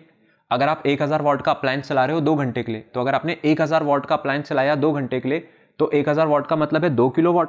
आपने यहाँ पर इलेक्ट्रिकल एनर्जी कितनी कंज्यूम करी होगी उस वक्त? 2 किलोवाट. और कितने घंटे के लिए कंज्यूम करी? मैं बोलता हूँ 2 घंटे के लिए. तो आंसर कितना आ गया आपके पास? 2 किलोवाट आवर. तो कॉस्ट कितनी आ गई इलेक्ट्रिसिटी की? इलेक्ट्रिसिटी की कॉस्ट है, हमने बोला 10 रुपये ले रही है गवर्नमेंट पर यूनिट, तो 4 इंटू 10 कर देंगे तो आंसर कितना आ जाएगा? 40 रुपीज़. इसका मतलब आपको गवर्नमेंट को कितना रुपये पे करना पड़ेगा यहाँ पर? 40 रुपीज़ पे करना पड़ेगा. ये एक बहुत इंपॉर्टेंट चीज़ रहती है जिसके ऊपर काफ़ी सारे क्वेश्चन पूछे जाते हैं एग्जाम्स में. कोई बड़ी बात नहीं है, इसको फाइंड आउट करना कोई मुश्किल चीज़ नहीं है, ईजी सी चीज़ है, बस आपको यहाँ पर इलेक्ट्रिकल एनर्जी निकालनी आनी चाहिए. फिर आगे बढ़ते हैं, जो हम लोगों ने इसको लास्ट जहाँ पे छोड़ा था हीटिंग इफेक्ट ऑफ करंट पे. तो हीटिंग इफेक्ट ऑफ करंट को कैलकुलेट करने का जो फॉर्मूला है आपके पास वो है H equals to I square RT. अब इसके बाद अगर हम बात करते हैं, अब लास्ट जो इसमें टॉपिक रहता है वो होता है applications of heating effect of current. तो आगे बात करते हैं हम लोग applications of heating effect of current की. तो जैसे मैंने आपको बोला था कि जो ये हीटिंग इफेक्ट है ना करंट का, ये एक अनडिजायरेबल इफेक्ट है, पर किसी किसी केस में हमारे लिए एडवांटेज बन जाता है. आप खुद सोचिए कि अगर ये हीटिंग इफेक्ट ऑफ करंट नहीं होता तो क्या आप गीजर यूज़ कर पाते, आप टोस्टर यूज़ कर पाते, क्या आप यहाँ पर अपनी जो आयरन है, स्टीम आयरन है, क्या आप इसको यूज़ कर पाते? नहीं. इवन आप हीटर्स का भी यूज़ नहीं कर सकते थे. तो ज़रूरी नहीं है कि जो ये अनडिजायरेबल इफेक्ट्स हैं हमारे लिए हमेशा के हमेशा डिसएडवांटेज ही बने रहे. कुछ केसेस में एडवांटेजेस भी रहते हैं. तो जो हीटिंग इफेक्ट ऑफ करंट है, इसलिए हमने सबसे पहला पॉइंट इसमें लिखा हुआ है कि जितने भी आप यहाँ पर अप्लायंसेस यूज़ करते हो जो कि इस कैटेगरी में आते हैं, toaster, oven, heaters, water heaters which is called geysers, ये सभी के सभी आपके पास एप्लीकेशन है किसका? हीटिंग इफेक्ट का. इवन जो इलेक्ट्रिक बल्ब होते हैं, इलेक्ट्रिक बल्ब का काम क्या है? इलेक्ट्रिक बल्ब का काम है यहाँ पर लाइट प्रोड्यूस करके देने का. लेकिन वो लाइट कैसे प्रोड्यूस कर रहे हैं यहाँ पर? इलेक्ट्रिसिटी की हेल्प से. देखिए उसके अंदर जो फिलामेंट है ना, वो फिलामेंट बना होता है टंगस्टन का. टंगस्टन आपके पास एक ऐसा मेटल है जिसका मेल्टिंग पॉइंट बहुत हाई है. और कितना है उसके पास मेल्टिंग पॉइंट? 3380 डिग्री सेल्सियस का उसका मेल्टिंग पॉइंट है. तो रेजिस्टेंस की वजह से गर्म होगा, लेकिन जब तक इसका टेम्परेचर इतना नहीं पहुंचेगा, इस रेंज का 3000 रेंज का, तब तक ये पिघलेगा नहीं. अगर ये पिघलेगा नहीं तो ये ग्लो करता है. ये रेजिस्टेंस की वजह से हीट भी कर रहा है लेकिन ग्लो भी कर रहा है. तो बल्ब थोड़ा गर्म भी हो जाता है, आपने देखा होगा, थोड़ा क्या काफ़ी गर्म हो जाता है, लेकिन लाइट भी प्रोड्यूस करके देता है. उसके पीछे रीज़न है टंगस्टन. अब बात ये होती है कि ये जो बल्ब है, इस बल्ब के अंदर हम लोग क्या करते हैं? इस बल्ब के अंदर हम लोग ना एक इनर्ट गैस फिल करके रखते हैं, जिसकी वजह से यहाँ पर ये जो बल्ब है ये समय के साथ जल के इसका फिलामेंट खत्म ना हो जाए जल्दी. तो इलेक्ट्रिक बल्ब को एक केमिकली अनरिएक्टिव गैस, जो कि आर्गन या नाइट्रोजन हो सकती है, इसके साथ फिल किया जाता है ताकि ये जो फिलामेंट है इसका कंबशन ना हो और ये बल्ब आपका जल के खत्म ना हो जाए. तो इसीलिए हम लोग इस गर्म टंगस्टन फिलामेंट को जलने से बचाने के लिए इसके अंदर इनर्ट गैस फिल करके रखते हैं. फिर तीसरी सबसे खास और इंपॉर्टेंट चीज़ यहाँ पर ये रहती है कि ये जो हीटिंग इफेक्ट ऑफ करंट है, इसको एक और सेफ्टी डिवाइस में हम लोग यूज़ करते हैं जिसका नाम है फ्यूज़. अब देखिए फ्यूज़ क्या होता है? फ्यूज़ का काम होता है कि जब भी आपके पास सर्किट में एक्सेसिव करंट आए तो ये क्या करे, उस एक्सेसिव करंट के आते ही सर्किट को ब्रेक डाउन कर दे ताकि वो एक्सेसिव करंट आपके डिवाइसेस को ना मिल पाए. तो ये जो फ्यूज़ होती है, इस फ्यूज़ वायर को हम क्या करते हैं? इस फ्यूज़ वायर को हम लो मेल्टिंग पॉइंट मटीरियल से बनाते हैं. लो मेल्टिंग पॉइंट मटीरियल क्यों? क्योंकि रेजिस्टेंस का काम है हीट देना. जहाँ आपके पास सर्किट में करंट बढ़ा, तुरंत उसकी जो रेजिस्टेंस की वैल्यू है, रेजिस्टेंस की वैल्यू अगर बढ़ रही होगी तो करंट की वैल्यू वैसे ही कम होती है. लेकिन अगर करंट बढ़ेगा तो आप खुद देखिए इस फॉर्मूले से H equals to I square RT से, अगर मैं रेजिस्टेंस को बढ़ाता हूं तो हीटिंग भी तो बढ़ जाएगी, और अगर हीटिंग बढ़ी तो ये जो फ्यूज़ वायर है, इस फ्यूज़ वायर की जो वायर लगी होती है इसके अंदर, ये मेल्ट करके गिर जाती है और आपकी जो सर्किट है ब्रेक हो जाती है। तो जो फ्यूज़ वायर्स हैं, फ्यूज़ वायर्स का काम होता है, इवन जो फ्यूज़ हैं इनका काम होता है आपके इलेक्ट्रिकल अप्लायंसेस को प्रोटेक्ट करना अननेसेसरी करंट से, या जो एक्सेसिव करंट आ जाता है सर्किट में। और इसको हम लोग बनाते हैं एक टिन कॉपर अलॉय से, और ये जो टिन कॉपर अलॉय रहता है इसका मेल्टिंग पॉइंट काफ़ी कम रहता है कि जैसे ही आपके पास वो करंट एक्सीड करा वो तुरंत पिघल करके सर्किट को ख़त्म कर दे। तो ये तो था आज की हमारी पहले चैप्टर इलेक्ट्रिसिटी का एक पूरा लेक्चर, जिसमें मैंने पूरा चैप्टर आपके लिए यहाँ पर कंप्लीट कवर किया है। इस चैप्टर के अगले पार्ट में हम देखेंगे इलेक्ट्रिसिटी से आए हुए कुछ प्रीवियस ईयर क्वेश्चंस और कुछ इंपॉर्टेंट क्वेश्चन जो कि हमेशा से पूछे गए हैं और आगे भी पूछे जा सकते हैं। तो मेक श्योर आप हमारी उस नेक्स्ट वीडियो को जरूर देखें, जिसमें हम कवर करने वाले हैं इसके कई सारे PYQs and solved examples and कुछ एक्सपेक्टेड क्वेश्चंस।